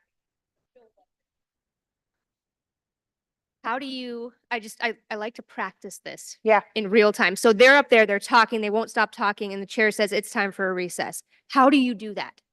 They're still How talking. do you physically do it? Yeah. So there, again, what if you've done all that and none of it works? Can you eject the person from the meeting? So yes, you can. I would suggest that before you do that, you give the notice. If you don't stop talking, I'm gonna have to adjourn the meeting. You can adjourn the meeting. Hit the gavel. You can tell people it's time to leave. If they continue to talk and they don't want to leave, let them sit there and talk. If it starts to become disruptive, people are getting agitated in the audience, you can actually eject the person from the meeting. And that is protected by the Ninth Circuit, actually, in a case. I'm not really using my notes, so I'm gonna go and make sure that I get this right. There's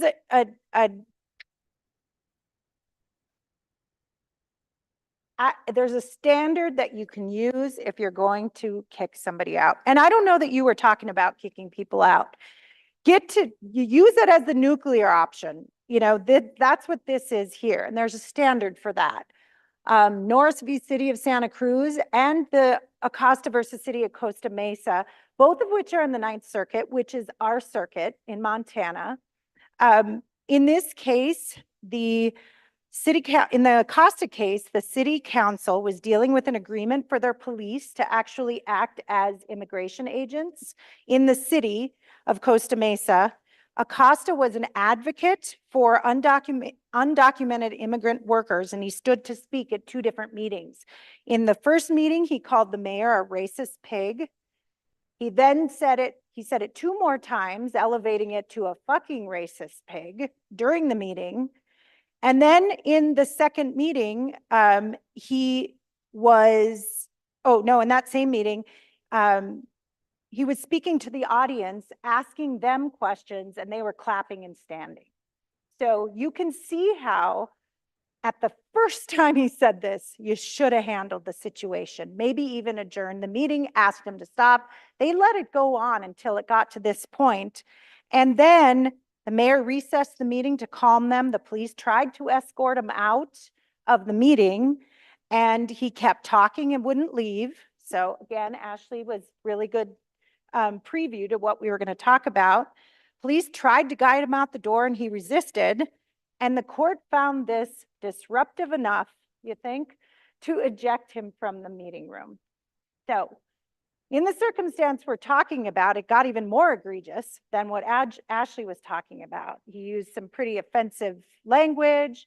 You know, some of these tactics, I don't know because the court doesn't say what actually happened prior to them getting to the third time and the recess and all of that. But I would hope and I would think that if you control your meeting, it doesn't have to get to this point. It still will in some circumstances, and maybe that was the case here. But it's my hope it doesn't get to this point if you use some of the control tactics in your meeting. So what the court said is that an ordinance or rules, practice, put in whatever it is that however you're controlling your meeting and under whatever authority, like board chair authority, that governs the decorum of the city council meeting is not facially overbroad or unlawful. If it only permits a presiding officer to eject an attendee for actually disturbing or impeding a meeting. And you can see that that was disturbing, right? And that's pretty clear example of disturbance. In the other case, Norse, a public member, this is interesting because it's the opposite circumstance. A public member did a Nazi salute after the public comment ended. And another meeting, he whispered to another member in the audience, and the court found that wasn't disruptive. Why do you think that was? Any guesses? The reason why this became a case is because one of the board members said to him, that's unacceptable, you're out of here, and ejected him from the meeting. He got up and left willingly, but ejected him from the meeting. The city tried to claim that public comment was done. We didn't have any responsibility to protect his rights of freedom of speech at that point. Public comment was done. And the court said, that's not disruption because, does anyone have a guess? It didn't actually disturb the audience. You saw in the video, nobody even rustled. They kind of went like, oh God, what's going to happen next? So it didn't disrupt the meeting. And so the standard is actual disturbance or disruption or actually impeding the meeting. So you can see why Ashley says this is the nuclear option, right?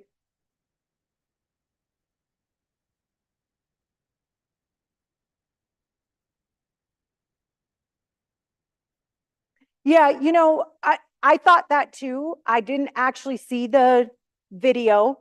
I'm assuming by the description from the case that when they said it was frozen, people were like, I'm going to ignore the guy. That's kind of how it was, because he didn't make a noise. He literally just did the symbol and that was it. And let me just say right here, I'm not defending the guy in what he did. I'm stating facts and telling you what how the court saw it. And then there's always things we're missing because we don't know the actual circumstance. We just get what's in the court. So I think considering that it didn't disrupt the proceeding of the conduct of business. yes, Right? So exactly. you can stand in the back and do yoga, have at it. Yep. We can still conduct our business. Yep. So as long as it's not interrupting that process. Yep. And then making the audience feel like they can't. Yes, exactly. The court in that case was really pretty pointed in its decision about it having to be actual disturbance. I mean, they went through saying, you know, the court said it had to be actual disruption, not constructive, technical, virtual, nunc-pro-tunc, imaginary. So they were it felt to me like they were pretty offended by by what the city did in ejecting this guy in this proceeding.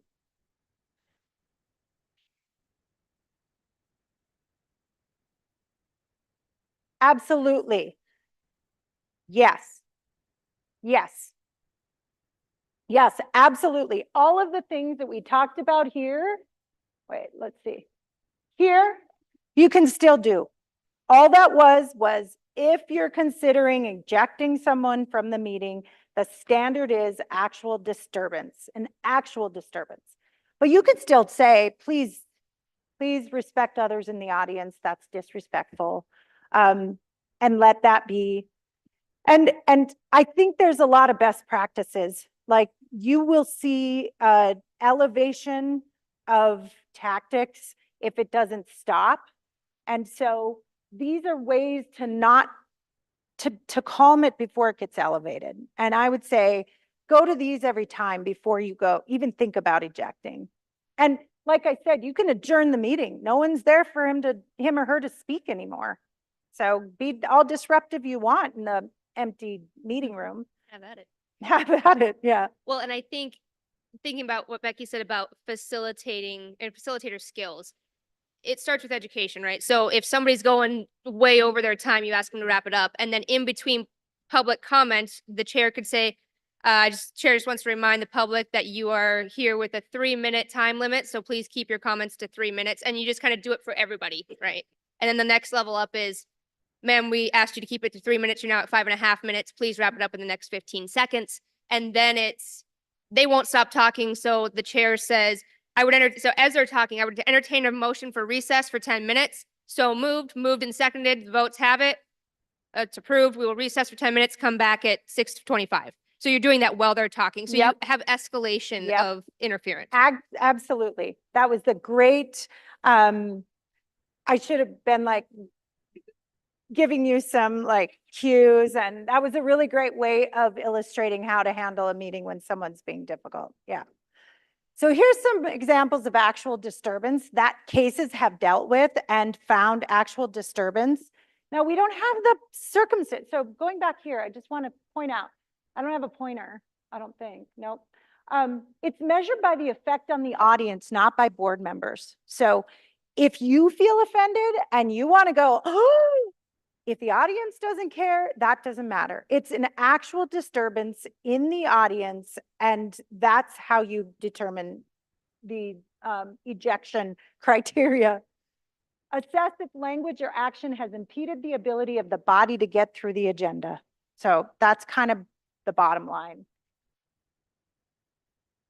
So offensive or disrespectful gestures. So I went through lots of cases and found these examples where they found an actual disturbance, but you really have to know the factual circumstances. But I just want to show you how minimal it can look from your perspective. And then if it actually disturbs the meeting, you still have the right to do something about it. So an offensive or disrespectful gesture. The Nazi salute could have been an actual disturbance if the audience had reacted, but they didn't. It's not their decision, right? Right. Thank you. That's a really good point to come back to. And that's your job, our job as government is to protect their right and for a safe space for us to exercise our fundamental rights of freedom of speech. Transparent government, all of that is protected by allowing a space where people don't have to feel offended, have their meeting disrupted, where they're just trying to see how the government works. And I think that is a really good point to reiterate time and time again, because I can get into the details of these cases because they're super fascinating. I have spent hours on these cases because they're really fascinating. But what it comes down to is just protecting the right of the people to be there and feel safe to speak what they want to speak to the government. So this is, do the same tips, tricks, and rules apply to a digital platform? Yeah, Commissioner.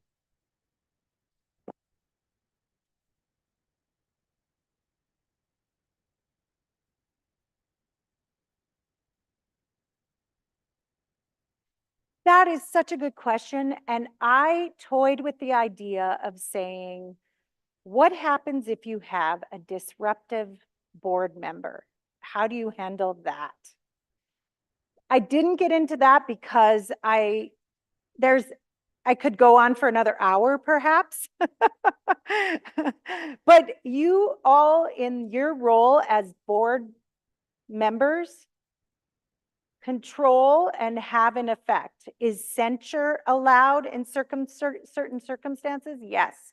It's still the absolute nuclear option to kick somebody out of a meeting, even if they're a disruptive board member. That's still a nuclear option, but it is a different standard. So we can talk about that sometime if you're really curious, because I think it's another fascinating twist on this same subject, that there are some differences because there's a different level of expectation to board members when they're actually governing, and certainly of legislators when they're legislating, that you also don't always see applied in Congress or our legislature.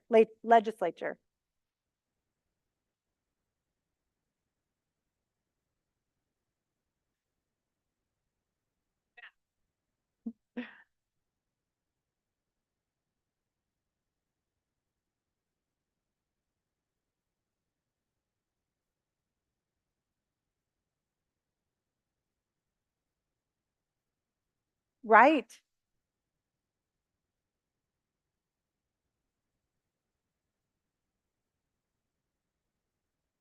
Yes.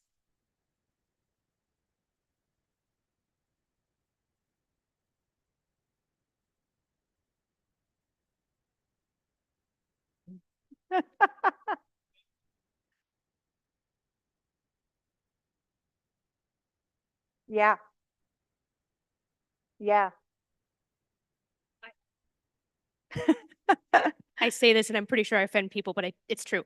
I have a 20-ish month old daughter. It is remarkable how much parenting a toddler is like working with the public.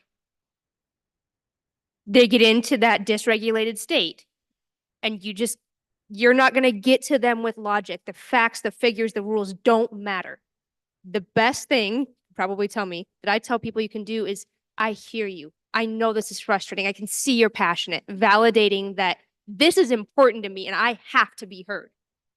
We hear you. And then let them come back through the limbic bridge to access their neocortex, the rational part of their brain, which could take anywhere from 30 seconds to a few days, right? Maybe don't hang out for a few days and wait for them to come back, but just like, and if most of you are probably parents, just like dealing with that underdeveloped sense of kind of executive function, if you can see somebody is deeply into that dysregulated state, let it be, let there be a pause for a minute and let them know you hear them. Yes, toddlers in public. Yes.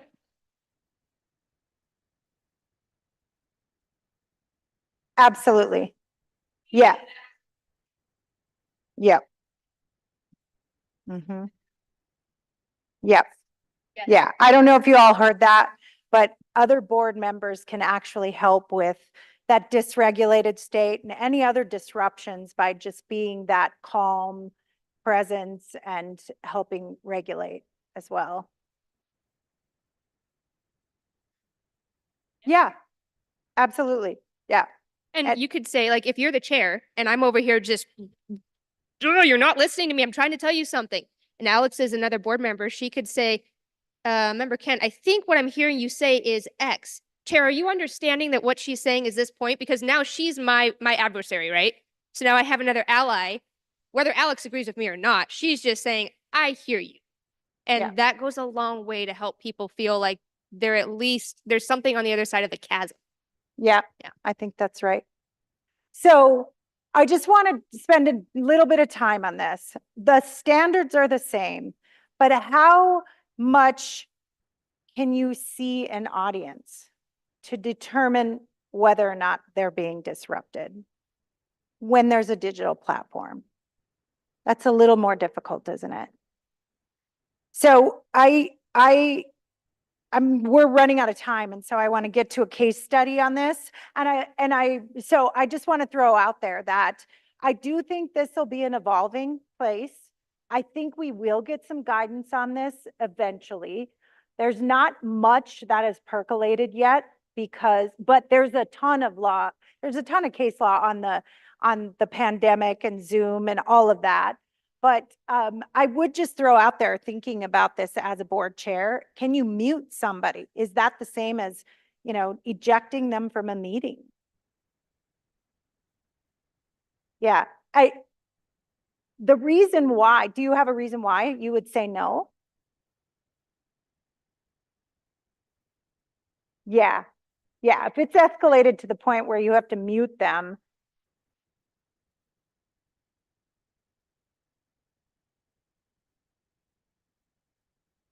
Right?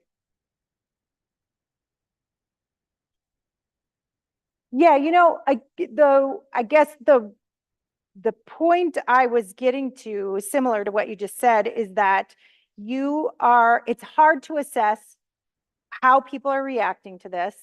It's also difficult to, well, it's easier to mute them. It's easier to eject them if that's the way you want to see it. But there's also the options for putting in the chat feature and allowing somebody to read it to the board.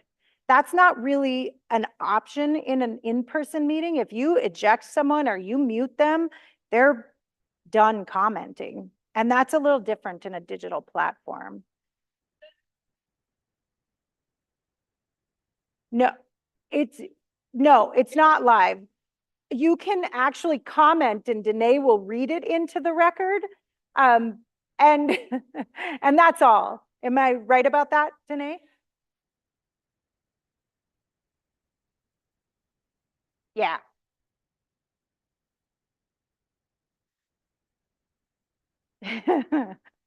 Thankfully, right?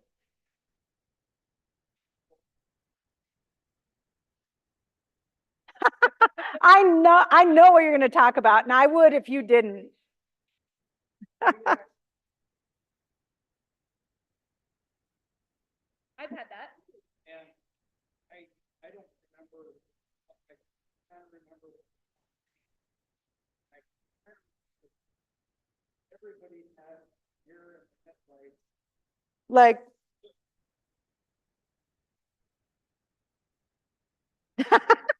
who is in charge of that?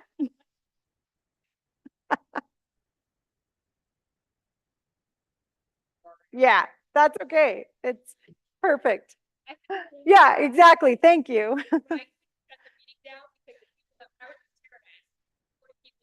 People that set up the Zoom were in Glendive doing the same meeting. So we had Zoom bomb live on the screen and none of us could shut it down. Oh, gosh. People are gonna- Yeah. So, okay. So this is a case study. It's made up, if you couldn't tell. The Chicken Coop Advisory Committee. I used chicken because I wasn't sure if anyone was going to bring up chickens, and you can't have a meeting without talking about chicken. So the Chicken Coop Advisory Committee meeting in the City County Building, room 326, noticed as a public meeting with an agenda. Free the Chickens advocacy group is going to show up, is there. You know that they're loud and angry people. They're very passionate. And for the plight of the chickens, you're the chair. You cannot stand the views of this group. You haven't told anyone. I just happen to know this. And the chickens are, you believe chickens are domesticated animals and are not meant to be free. Their worth is in their eggs. And you call the meeting to order and go to the first agenda item, which is about the chickens and coops that the city's giving away, which is true story, by the way. But that's another thing to talk about later.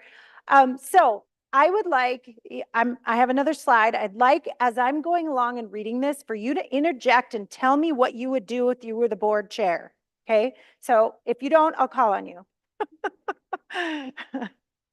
So the leader of the group walks to the front of the room to give public comments. You've not implemented time limits.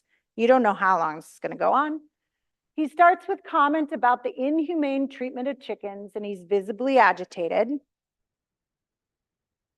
He continues. He asks that you be removed as the chair because you're pathetic and hopeless and a poor excuse for a human being. Do you interject at that point? I wouldn't. Yeah. Okay, I didn't say that. So he asked the audience to raise their hands if they agree, and a few hands go up. Yes. How would you interject at that point? Yes.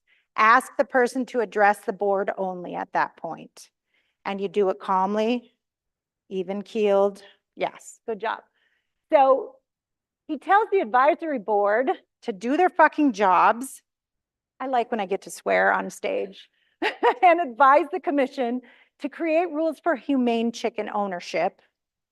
Does anyone interject at that point? None? Yeah, I think so.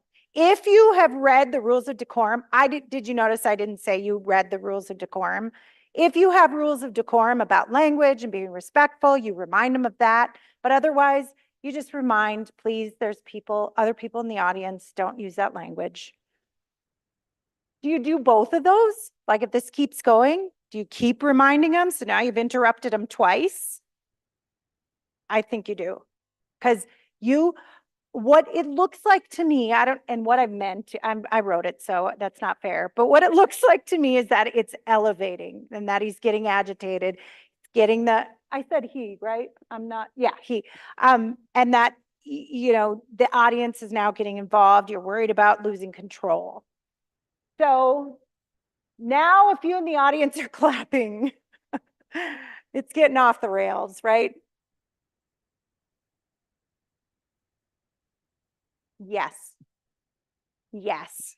Again, please let me remind you again, this time is for the commenter. Please keep quiet and respect the comments. You have your turn if you would like to come up next. He's approaching 10 minutes now, discussing areas within the city that should allow free roaming chickens. I would actually interrupt at some point in this if he's becoming repetitious and getting off topic. We're talking about the city's program to give away chickens and chicken coops, and he's talking about inhumane treatment and places where they should roam free, and how the board is not worthy of making these decisions. At some point, it's gone off the rails and he's off topic, repetitious, and other people need the opportunity to comment. Someone at the audience yells at him to wrap it up, and he turns around and calls him a really bad name. At this point, I think you've lost control. What would you do? Yeah, recess. I would just say, I'd entertain a motion to recess the meeting for 10 minutes. Thank you, we're recessed. Even if you, and then you get up and walk out. Yeah, I mean, you don't give them a forum anymore. So audible gasp can be heard, some leave. Obviously, this is an actual disruption. It's impeding the meeting. It's impeding the meeting because we're going 10 minutes on now and no one else has gotten to talk. So that's what I've got for you. Thank you for being such good attentive. Yeah, go ahead.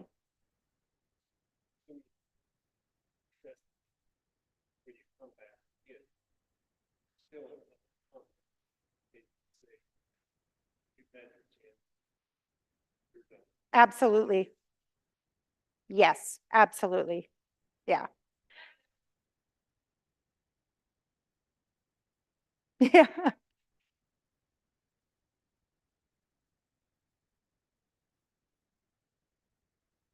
Yeah. So thank you for bringing that up. That's sensitive because you didn't have time limits for others.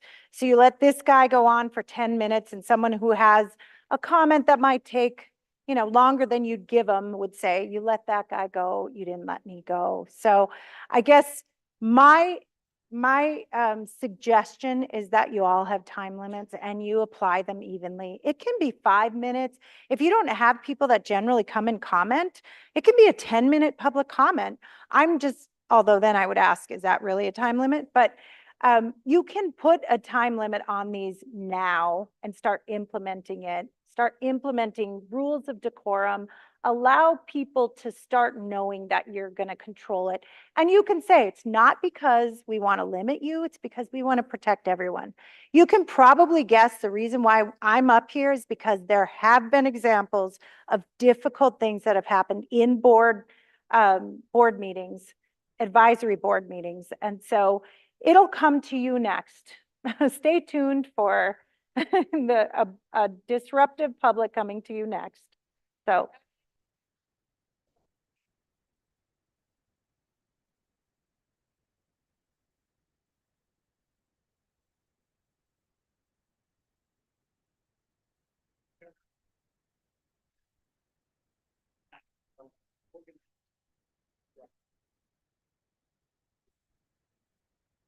Right?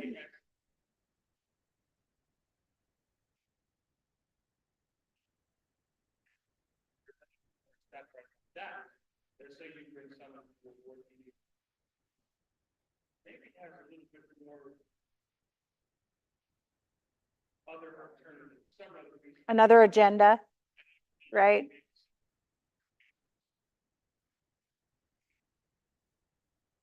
Yeah, hopefully these things that you can do can help control and not let it get out of control that way. Are there any other questions?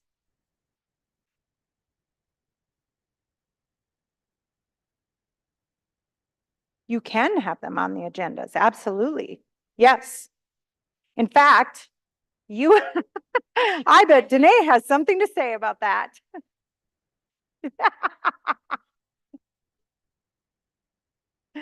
It's like we planned it this way.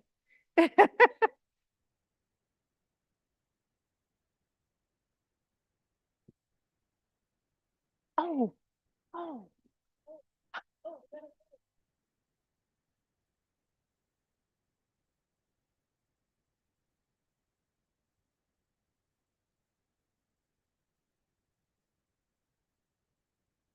And talk about all the things that, yeah, which they'll clean up.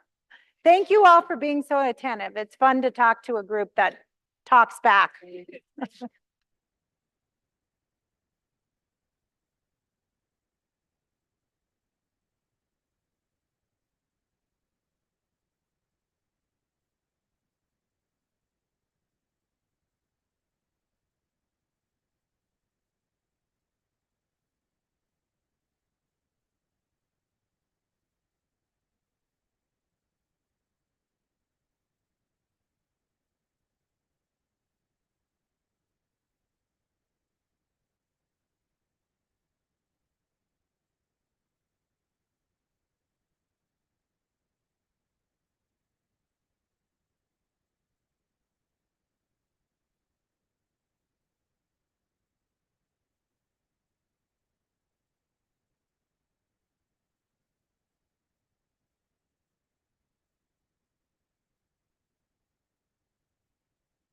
Thank you.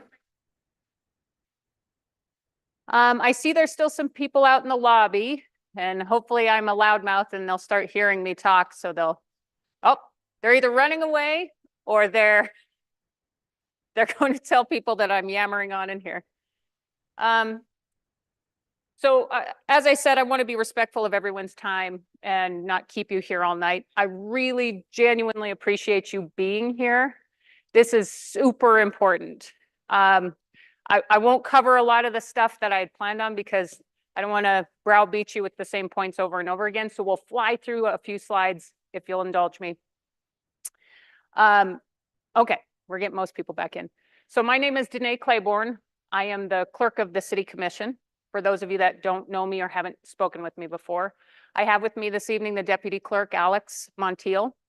So if you guys get boards, emails, or correspondence, generally they're coming from Alex. Thank God for Alex, because she keeps me generally at like a 7 instead of an 11 and keeps me organized. What I'm going to cover this evening is a little bit about why we're doing the boards project. And some of you in this room have heard me talk about it before. Some of you have gone through a process, as painful as it has seemed sometimes. I'm going to give you a brief history about why we did the boards project, how we got to here.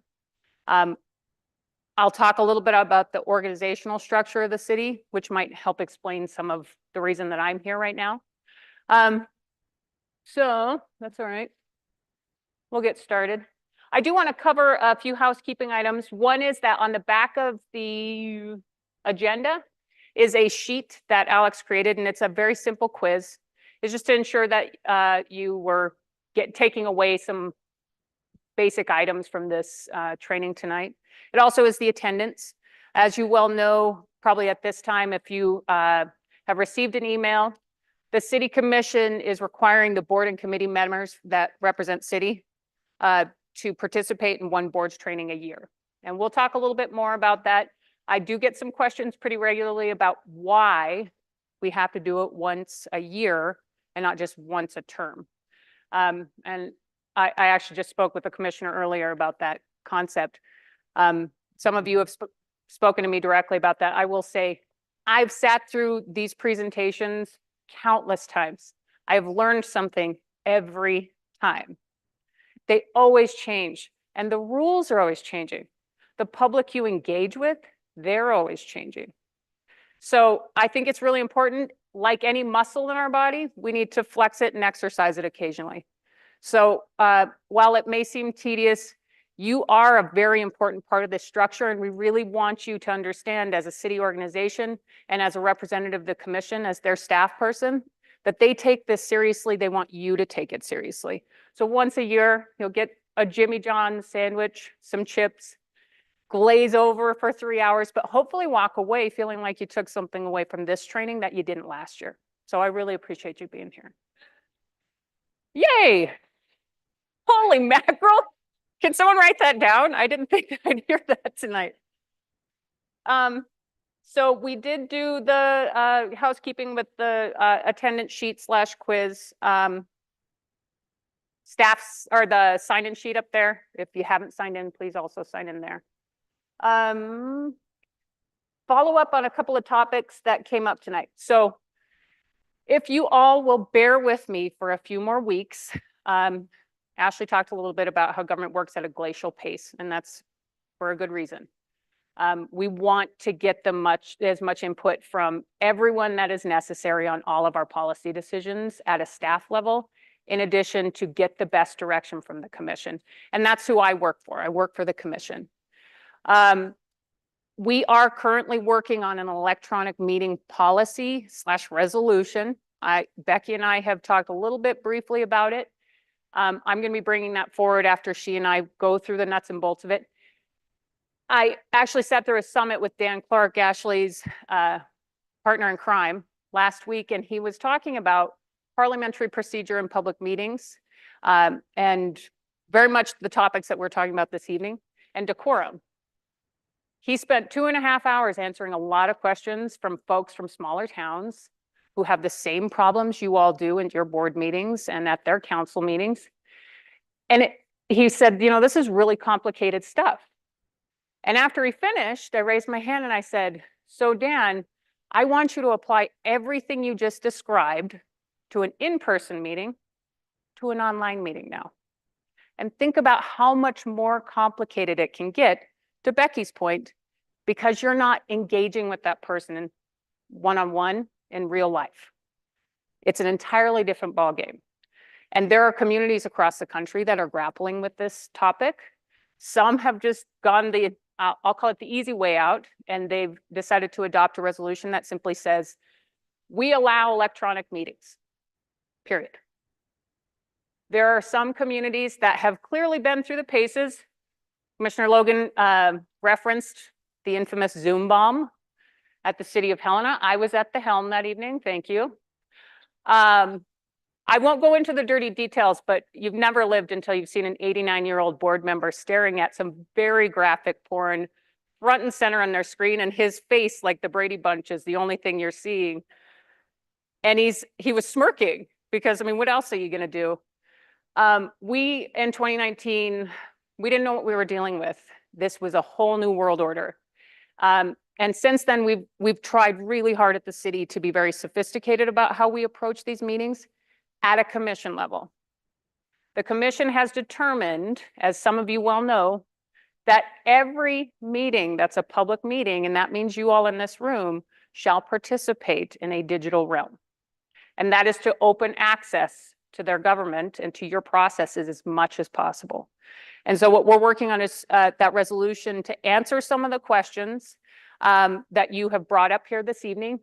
My hope and my job is to work with the city attorney and the commission to take a lot of the thought out of it for you, so you don't have to guess. That policy is in writing. So in that moment, if you'll never be facing, I promise you, in this lifetime, a Zoom bomb the way I did, because we've put measures in place now to prevent that. It's one of the reasons we use webinar. If some of you work as a chair with your staff liaison, you've probably heard this. We use webinar so people don't get the same access to the electronic meeting that they might otherwise. But we've thought this through. I spend way too much time thinking about it.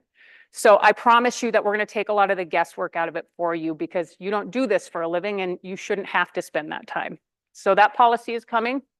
The decorum discussion, we're also working on. So it turns out decorum and electronic meetings, it's too much to package in one resolution.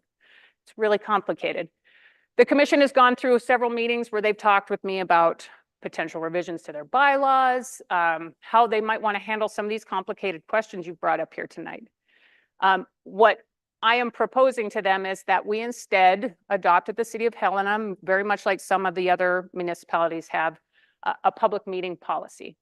How we're going to handle our public meetings. It's something that the city of Helena has never done before. A lot of what we talk about in these rooms, they've been practices. I think you've probably heard that even a lot over the last 5-6 years. A lot of what we thought were laws were just norms. We accepted them as a practice, but they weren't really written down and there was no accountability associated with them. So what we've been working on with the commission is to find ways to take that guesswork out and hold others accountable. And that's not just the public. That's your fellow board members. That's staff. Everybody understands the ground rules when they walk into a public meeting. That's the goal. So again, that'll be coming soon, hopefully in the next month or so. And we'll talk a little bit more with that. I haven't figured out how exactly we're going to, other than the regular public meetings and discussions with the commission, how we're going to maybe go about producing that specifically for you board members, but we will definitely think that through. What else? 2-minute time limit. Somebody brought up time limits on public comment. So the commission has never had that policy in place. It has been a practice. The mayor said this last year because we started to see an escalation that he wanted to start instituting as the presiding officer at our meetings, a 2-minute time limit. I will fully admit that is my fault when it's not universally applied. We've tried different methods to do that. We don't really have a really good timer method established yet, although Zoom recently came out with one. So some of you may have noticed if you watched the commission meeting last night or were there, I was trying to be very diligent on doing all the things I have to do to run the meeting and also watch the timer. I missed it once. I was very mad that I missed it once last night. So that is coming as well. Again, the commission and the mayor are going to talk that out about what's an acceptable time limit. To Ashley and Becky's point, we want it to be universally applied. So whether or not that gets applied at a board meeting level, that is a commission discussion. As you all know, you serve at the pleasure of the commission. Scripts related to Becky's topic. We've already been working on scripts for all of you so that you can read them aloud, put them on your agendas. The commission is we're moving through a process right now to switch out our agenda software because it was sold, we have to. So those scripts about decorum are going to be applied to our agendas. We're just waiting for that new software to come in. We'll do the same for you. Again, some of what we're going to talk about tonight is the templating that we've done in our office to take some of that guesswork out for you. If you haven't had an opportunity to watch paint peel and come to a commission meeting some night, no offense, commissioners, but we have instituted a lot of the practices that we'll put in policy coming up. And that includes the decorum to a limited scope. The mayor reads the same script at the outset of every meeting. He talks a little about what the expectations for the electronic meeting. we're going to expand upon that and clarify a few things. And again, we'll probably be looking for direction from the commission to whether or not they want to apply that same practice to all of you. Covered that, FAQs, kind of the same thing. So with that, I'll scoot ahead as fast as I possibly can at this point. I mentioned this, or I wanted to bring this slide up because Ashley talked a little bit about it. As I said, I'm the clerk of the commission and Alex is the deputy. So Helena's a little odd in the sense that we are different than the other big seven, big eight. I got to get used to saying that. Belgrade is now part of the tier one. In that my office, the clerk of the commission, we are outside the organizational structure for the rest of the city. And so you'll see that I, as the clerk, I am the only other staff person at the city level other than the city manager that responds and is the staff person for the commission. And then I have the direct reports under me in the office, and that includes the HCC coordinator for, I don't know if there's any HCC folks here this evening, but their coordinator also works under the legislative branch in the commission office.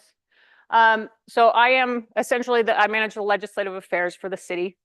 I also serve an administrative purpose as the records manager for the city. So that kind of swings over into the realm of the city manager's area. And I think Ashley did a pretty apt job talking about the difference between those two. I do like this. I stole this from Local Government Center. I'll give full credit. This does demonstrate that that line doesn't exist, you notice, from the legislative side to those department heads. We're going to talk a little bit about that throughout my slides, and that is roles and responsibilities and why that's important in order for the board's organizational structure and recommendations that come to the commission to function properly. Everyone needs to know their role. Okay, so we're going to talk a little bit more about that. So, does anyone have any idea how many boards the city of Helena has? Does anyone have a guess? You've heard this before. Good guesser, yeah.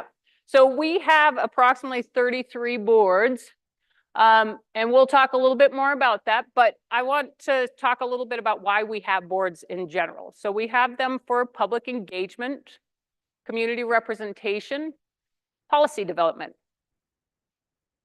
specialized knowledge and diverse experience. What we're getting into here, you'll see, is a delineation, and Ashley spoke about this a little bit. We have administrative or specialty boards, and those folks maybe work a little bit more on the operational side. The advisory boards that we've talked about primarily in the early stages of the boards project are those folks that report and are making policy level recommendations to the commission. And it's not that their work wasn't important, but they were kind of the low-hanging fruit. When we get into these administrative or specialty boards, some of them have statute that applies to them or code, and that complicates matters. So I just want you to understand that policy development can happen at both levels on these boards. Policy can be used to help inform staff or the city manager in our case, who then directs his staff underneath him, just like the policy can be developed and for the use of the city commission. So how Helena got here. The history of the boards project is in 2019. I started to get direction from the previous commission makeup that they were sort of tired of things not moving along in a manner that they thought was professional, or that they weren't getting good recommendations, or is inconsistent. And it started with, we don't have an application process per se. So what we started with was an application process. We revised, we rethought how we go about recruiting the board members in this room. And so we started doing sort of a quasi HR process so that we started to set a new standard and help people understand you're a part of something very important. We want you to take it seriously. It's not that we don't want you to enjoy going to your board meetings and having coffee and cake and donuts if that's what you buy for your board members. We want you to take it seriously. We want you to show up and understand you're part of the government now, and that you may inform the decision makers ultimately, that impacts tax dollars. So last night, one more got added. I didn't do anything. So part of my role at the legislative level is to be the board's manager for the city of Helena, which is part of the reason that some of you may know me as Darth Vader. I will tell you this. I think the board's project sometimes gets a bad rap.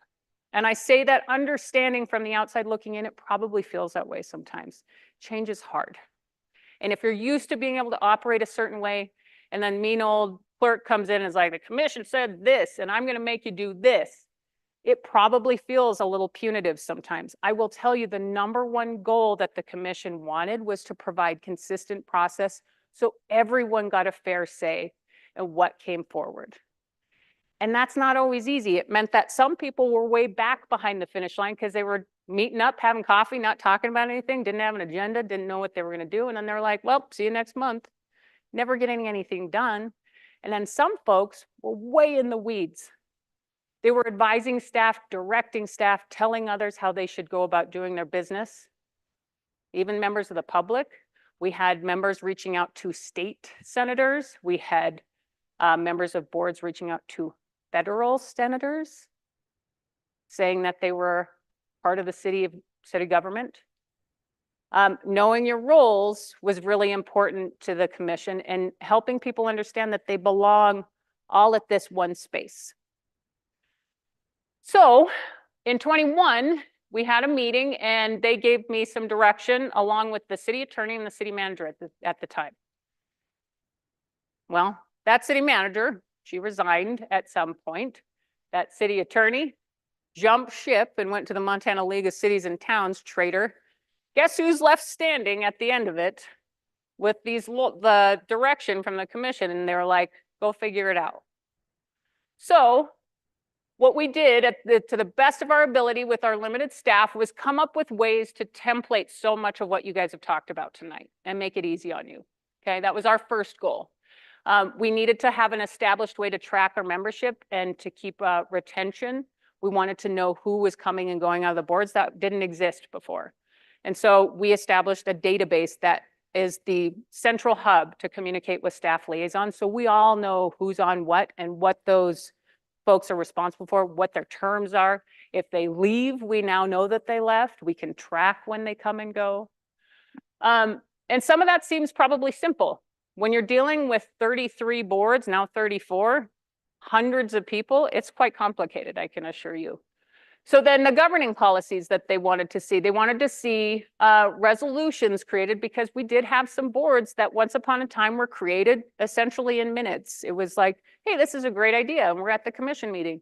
We should have a board and we have some people here that are engaged. Therefore, we will create this board. And that was basically it. Well, then there's no guidance. There's no scope and purpose established. And so folks don't know what they should be doing. And guess what that ultimately results in? Frustration, right? So we also did member terms, officer organization, and a secretary, and that's pretty new. And so we're going to talk a little bit about that at the end of this presentation, and Alex is going to take you through some of the secretary's responsibilities. I will encourage those of you that have been asked that are like, no way, that sounds like a lot of work. Alex has worked really hard to try and make it as simple as possible for those of you that are secretaries or thinking about it or have been asked. You are the most important person, as far as I'm concerned, on that board. You are the record keeper. That's what I do. So of course you're important. But I would say that the secretary's job is instrumental to the public participation process. And we want to make it easy for you, but we also want to encourage you to get involved at that level. So definition of a quorum and as well a method to comply with open meeting law. Because as we keep browbeating you a little bit about this tonight, there was this notion at some point that boards and committees did not have to comply with open meeting law, and that is just not true. You are the government. You represent the community to the commission. And ultimately, the standard that we looked at when we were trying to come up with methodologies was that the way you inform the commission may impact tax dollars at the end. It may take a long road to get there, but you may cause the expenditure of tax dollars. And that is a huge high standard that we want you to meet. In 22, there was an additional directive, and this was coming from the commission, and they said, all of this stuff is really great, but we really don't understand how recommendations are supposed to come to us. And I will say in the background of this, there's only one thing that everyone involved with the board system agreed on and how to proceed, and it was that everybody was frustrated. They all agreed it was broken. And so I was like, all right, well, I'll fix democracy. Just give me a minute. I will think of a way. So what we're going to look into a little bit more detail tonight is part of what we established to start. So there's been this, I had high hopes that we'd be well past where we are right now, but as we talked about, government moves at a glacial pace and things happen. Priorities come in front of this. So what we're starting to implement now this year is a new operational model to get recommendations to the commission.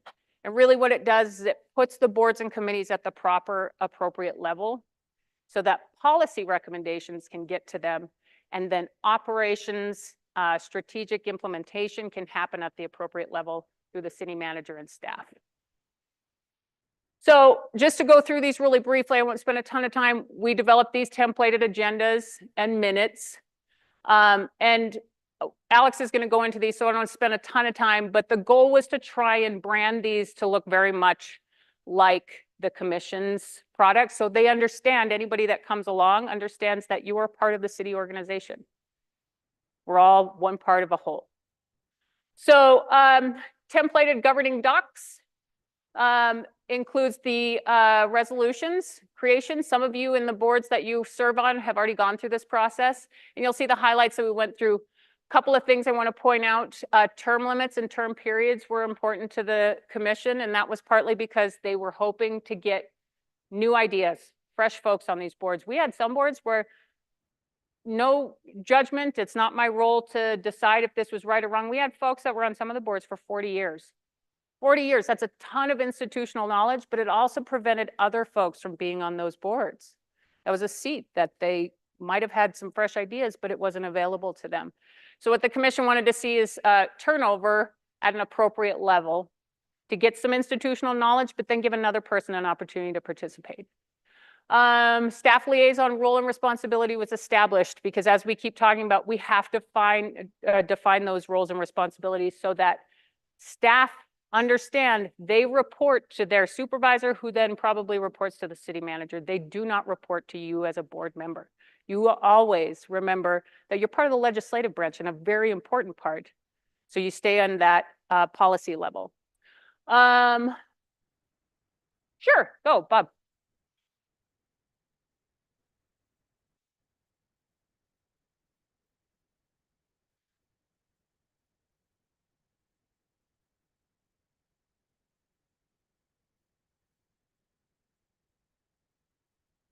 Sure. Sure.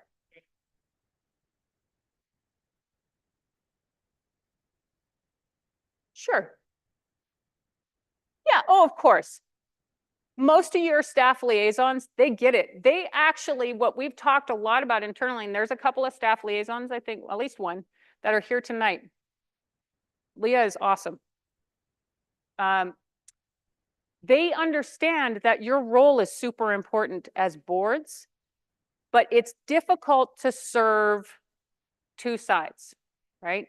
So it's a really fine line between someone asking a question and then saying, you should do this. And it's easy to fall into that trap, especially because you're working with the same person over and over again. What we've told staff is if they're unsure or uncomfortable, they have the right and authority to say, I'm gonna put a pause on that and I'm gonna go check with my supervisor.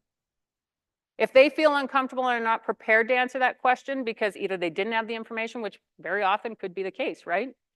They may not have an answer right then. Or perhaps that might not be something that they're sure that they should be diving into because maybe it's not a fully vetted idea. And I'm sure some of you have experienced this. Something gets said at a public meeting. It's a half-baked idea. It's not a for sure. It's not a decision at that point. And someone takes it and says, well, I heard. that the city of Helena is getting chickens and they're putting them in everybody's backyard mandated. Yep. So they may feel uncomfortable about answering some of those questions in real time. So they may just say, I'm going to put a pause there and I'm going to go check with my supervisor. But by all means, ask the question. You just may not get an answer. Not right then anyway, okay?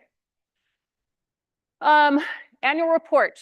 So we're going to talk a little bit more about that later, but the annual report, I will say, is probably one of the most hopeful pieces of all of this, and it is to help the boards and committees understand nothing gets done at a government, in a government entity, without a line item.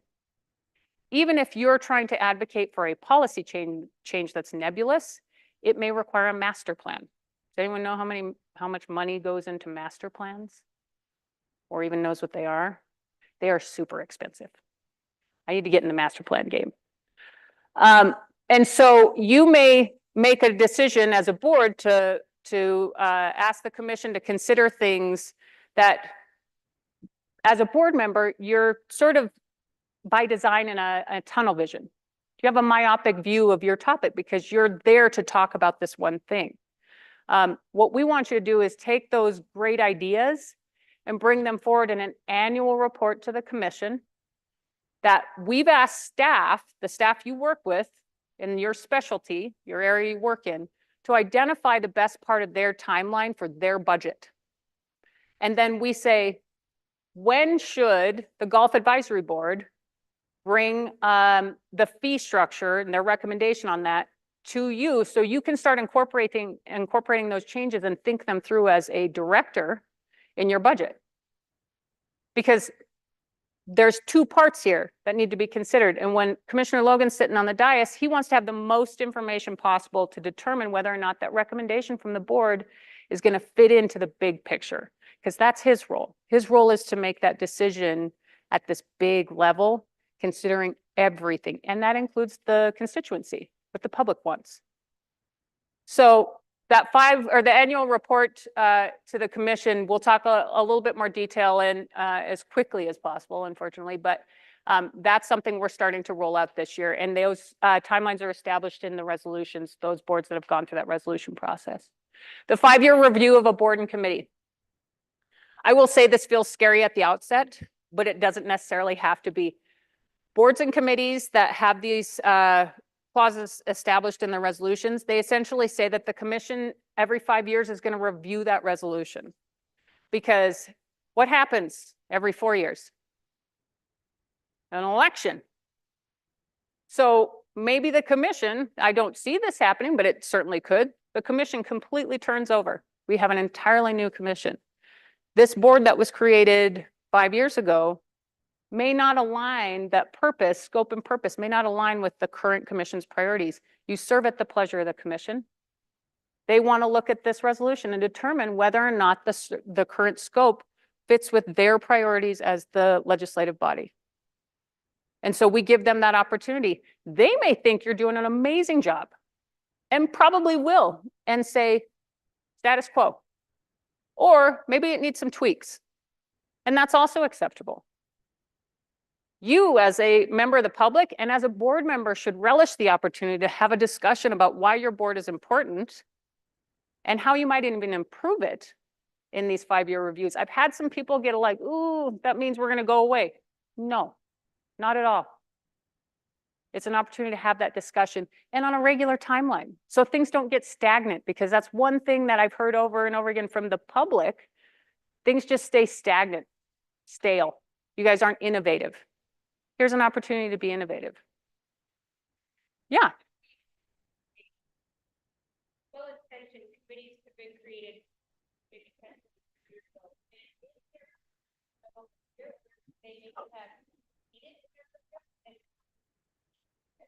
Then people who are interested in serving their community via board service get on that board and find that all of their efforts are not. Now you have this disgruntled, amazing volunteer who's never going to come back. So instead of you understand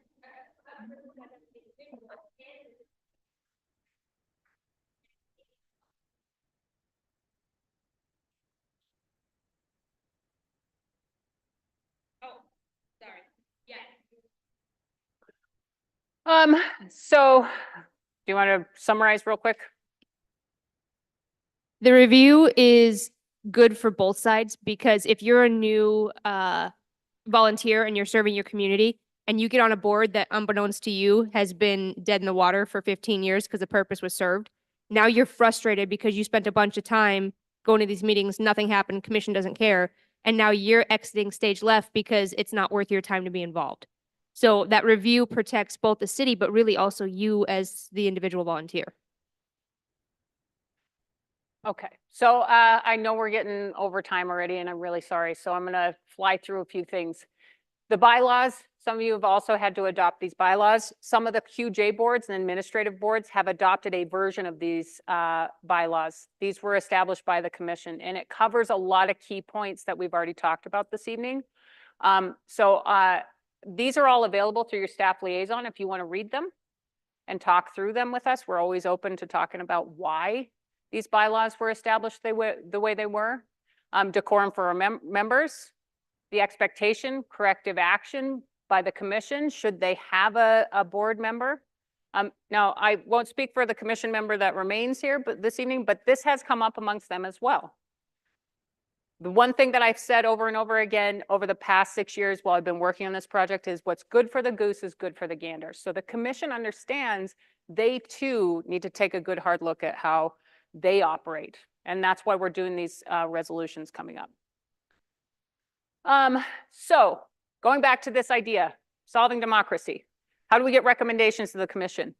What I went back and looked through is that Fortune 500 companies, the military and government entities all use a few models, but this is the one that seemed to fit with the mold of the city of Helena, the structures we already had in place. And really what it is it's a military model that helps define the various levels of operations and policy, as you can see, and it's part of the doctrine of the armed forces and the joint armed forces doctrine. And this is what we used to help define some of the documents that we are going to talk about tonight, okay? So when we talk about how a recommendation might go through a process, what I did was try and apply that last slide, which is from the joint publication and a little dry, to what we'd be talking about if a board member or a board came forward with a recommendation. They'd come to a commission through a formal recommendation at a public meeting to discuss and have consensus direction to proceed with the commission. Commission would direct the city manager, who then would direct his staff, usually starting at a director level at a department. That administrative review and analysis is an opportunity for staff to respond, and that's perfectly good and okay and should be encouraged. You as a board and your myopic view, which is why you're there to focus on this topic, you may not have all the pieces in front of you. The staff too needs to be included because maybe they've already started working on this, but they have a CIP plan that's established 5 years down the road. Resources are limited in local governments and shrinking every year. So department heads and the staff had to take into consideration, what can we get done with this much? Now, I can tell you that in this model that we've sort of started to institute with some of the boards, even if the director couldn't say, we can't fully support this, every one of those directors comes and they say, I actually want to try and find a way to take parts of this recommendation, implement them. They're always thinking about the recommendations you guys make and take them seriously. They just may not be able to say, we can't fully support to the commission at a public meeting that we do all of this. And they have their reasons. No one's doing it just to be punitive. Director's going to direct his staff, which is the operational level, and they're going to do an implementation analysis because even the staff at the lower end of the department level, they may have thoughts about how this might roll out. And then it may have to work its way back through the meeting chain again and go back to the commission because the staff may have concerns or questions that they need to clarify, and they're going to ask the commission to give them further direction through the city manager. If this model is done right, it will take multiple meetings. That's why government moves slow, is so that it can be slowly winnowed down and refined through everyone that's involved and you get the best end product and the most participation. So simply put, at a commission level and the board level, that legislative level, you're asking for the what. That's what the policy is. The city manager, the administrator for the city, he's going to determine who and what, or who and how, sorry, who and how that policy is going to get implemented. And then the directors and his staff are going to take action. So because I know it's late and you're all sick of being here, I called board management is a balancing act. You have all of these different components trying to work together to come up with a good end product. And everybody's vying for space on that teeter-totter. And sometimes as a board, you feel like you're not being heard, or because you made a recommendation and the commission didn't implement it, at least not then, you were told no. That is frustrating. I will tell you that there are always considerations at a staff level that have to factor in. There's resources, and maybe the commission has heard from other members of the public that this isn't the right time and it's not what this constituency wants. So this workflow, I think we'll probably put in front of you guys, maybe through your staff liaisons and in their staff liaison folder, so we're not spending a ton of time on it. But this seems like a lot of gobbledygook. It really is describing what we just talked about. And it's an opportunity for you as a board to create a written recommendation that goes through a process that ends up at a public meeting, just as you discuss it at your public meeting. Your chair people, your secretary, you will devise a written recommendation that will go through the city manager to make sure he has time on his agenda, because that's part of his role. That's something that a lot of people don't understand. The commission doesn't make the agenda, the city manager does. So you may call a commissioner and say, why isn't our item on the agenda yet? The city manager is trying to balance all of those things, take everything into consideration. And anyone that was at the meeting last night till 9 o'clock with me understands how quickly those agendas can get out of control if we have to do too much business in one meeting. What did somebody say recently? No good decisions are made at 2 a.m., Missoula. So 4 a.m., thank you. So what I would say is that we'll revisit this at some point, but it's really an opportunity for the staff to work with you or have an opportunity to push back if necessary on the recommendations you make, because they may have a good reason for it. Or they may want to have the commission also consider, say, we like this recommendation, but here's this other thing we want you to think about too, in conjunction with, okay? So at the bottom, you'll see that the commission can then consider your recommendation, and there are 3 options. There is approve fully, and then request action through the city manager. Request further discussion, and that's when it comes back. It comes back to the meeting. Or they can say, no, thank you, not right now. So going back to this, I won't go back through this, but really what we're talking about is this legislative function. And so we keep keep defining that role of where the boards would step in and advise the commission. You don't advise staff unless that is your board. I guess I should put that caveat. If that is your role as a board, is to advise staff, and there are a few, you know who you are, we'll hold you aside. Okay, so a practical example of this. Bear with me, we're almost done. So I don't know why it became a thing for this particular training, but we are stuck on livestock. So what I said was that in my example of this, that the board, we'll call it the Parks Board because it seems like the only one that makes sense, is going to make a recommendation. Bear with me, here it is. To consider a policy to use agricultural animals or livestock to assist in maintaining city park properties and or open spaces. The board would take formal action at a public meeting. They write a formal recommendation through their chair and secretary. And then they're going to go ahead and request time through their staff liaison, say, here, we've written this recommendation. This recommendation. There's no S at the end of that. One at a time. And that's to ask people to be thoughtful about how it proceeds.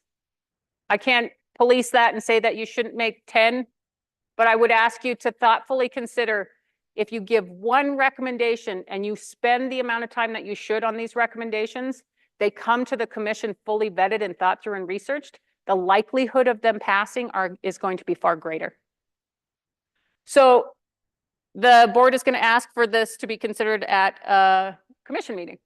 So at this conceptual level, they say, yeah, we want you to consider using baby goats, mini cows, and chickens. And the commission's like, this isn't a bad idea. They're going to have staff there to ask questions of. They're going to have public there because it's going to be a publicly noticed meeting. So the public can sit and go, what are you talking about? We don't want goats on our open spaces. By the way, that happened here in Helena. I don't know how many of you know that. I won't tell stories, but apparently didn't go that great. So yeah, so that discussion happens in a public forum, so everybody gets a chance to weigh in. So during that commission meeting, they talk about, well, what are our other alternatives? And the staff is going to step in and they're going to say, okay, well, we have some thoughts about this too. The board would have made a written recommendation that said to the clerk's office, in this case, or their staff liaison to be put on that agenda. So the commission considers it, they talk it through, they have questions for the staff, they take public comment. And then ultimately they look at the city manager and are like, well, we like this, we want to save money. Sounds like livestock would be cheaper and we're concerned about the cost and danger of our children playing in parks and school playing next door to parks that are being sprayed with dangerous chemicals. So we want to look into livestock. So at that meeting, the mayor or the manager says, well, okay, 15 years ago, we tried goats. It didn't work. They ate everything and there was no control. Miniature cows, they're too cute. We'll definitely get them stolen. Plus, what did livestock animals do? Yeah, the DEQ has told us that can't happen. They're going to leave poo everywhere. What happens when animals poo? Smells. There's a public safety, public health concern here. Who's going to pick it up? So the manager and the staff are going to have thoughts about this, right? That's part of the process. And so he says, well, here's our concerns. How about I vet this with staff a little bit more? We haven't tried chickens before. Let me talk to them and see what I can bring back. So next meeting comes in. He says, all right, we've got this concept. Turns out that chickens wouldn't be a bad idea. And it turns out, I talked to the public works director, there's a USDA grant available. And chickens can be provided through this grant. And they're really good at eating insects and boll weevils, which are attacking our parks and open space. I made that up. I don't know anything about insects, so don't hold me to that. And then they're going to go ahead and say, well, we like the idea of the chickens. How about we take this out for a pilot project? The board knew that that was going to be on the agenda so they could come back and participate and give their thoughts and say, we still think goats are better, but sure, it's better than nothing. Public comment would have happened once again, so the public could come and say, we hate chickens or we love them, whatever. Yeah, they eat open spaces, boll weevils, whatever. We don't like chicken poo either. The staff can answer questions from the commission, the decision makers. It was all properly noticed. So the concept through this whole process has been vetted, planned, tested, and then ultimately implemented. And the staff has the best direction possible at the end. They know what is expected of them. And it's come from this chain of command through the commission. They've gotten an opportunity to weigh in on it too, so they take some ownership. You feel like you as a board have gotten to say how that policy is formulated through this public meeting process.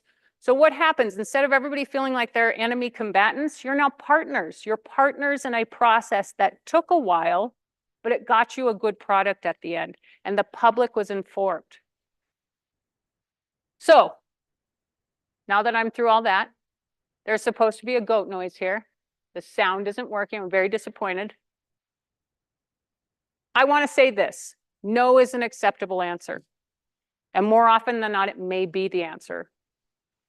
Your job as a board is to bring great ideas, visionary ideas. Greg Worth used that word with me once when he was telling me Not sure that we're going in the right direction with this, but I love that word, visionary. These ideas that you guys are going to bring forward for policy recommendations, that's what the commission wants to hear. But there may be other things that they have to take into account in their role as elected officials. And so they're going to maybe say, no, not at this time. But this has gone through a public process. It's been vetted through staff. It's been vetted through the public. It's been recorded. There's a record of this process, and we can set it aside. My office will, I can assure you. And maybe the next commission, or maybe next year, we pull that out and it's looked at again. And that's all because of you and the work you did.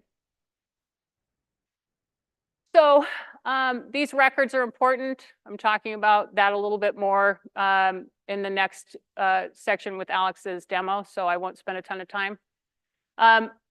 Alex threw these together just to give you a basic idea. I will tell you that we're going to give you guys some spreadsheets, or not spreadsheets, I'm sorry, FAQ sheets to help answer some of these questions since we're so short on time this evening. Thank you for hanging in there.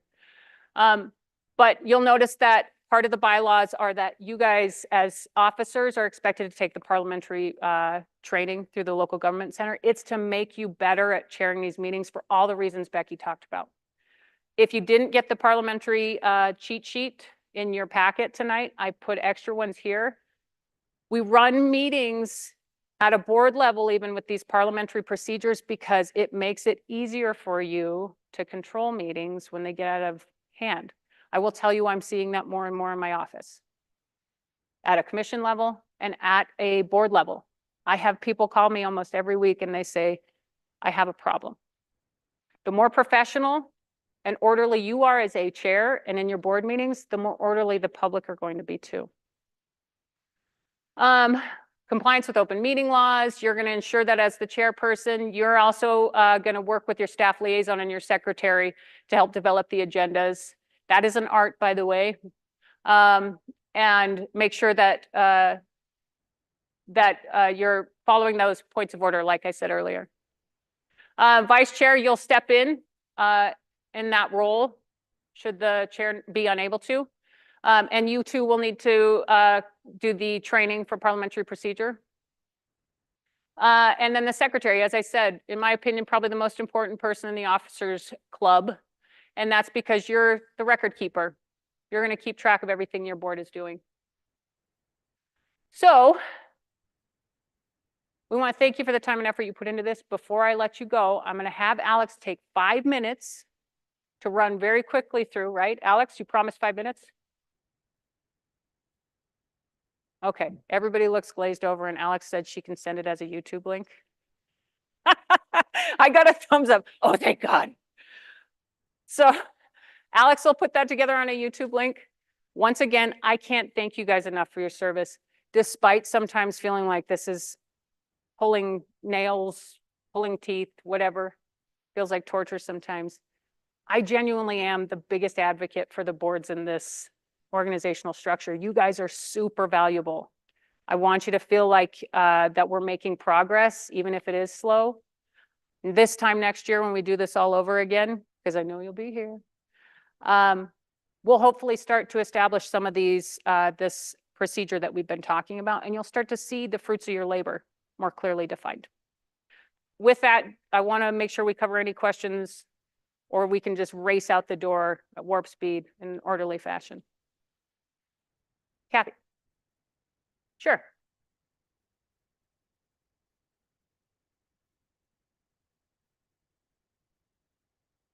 Which notes, Kathy, can you tell me? Like the PowerPoint? Sure. Yeah, we can make that available. Also, for those of you that didn't know this, you aren't YouTube stars, but this is on YouTube. We record all of these, and they go on YouTube. So somewhere I am looking 10 pounds heavier on YouTube right now. Very happy about that. So yeah, you can always rewatch this, and for sure, we can provide the presentations to you all tonight because I know it's a lot of information in one sitting. Anybody else? Oh, one more.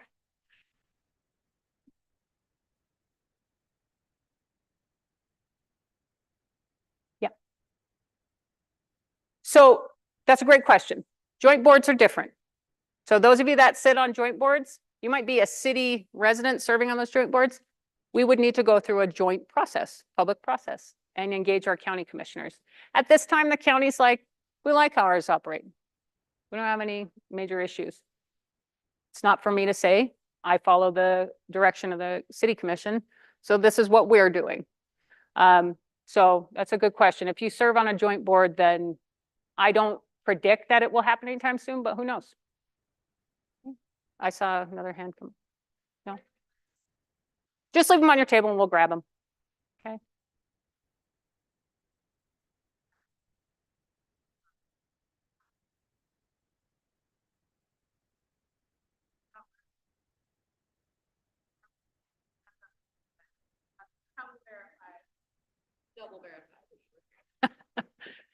Okay. All right. Once again, thank you guys. Thank you for hanging in there for an extra 20 minutes. We really appreciate it. Have a great evening.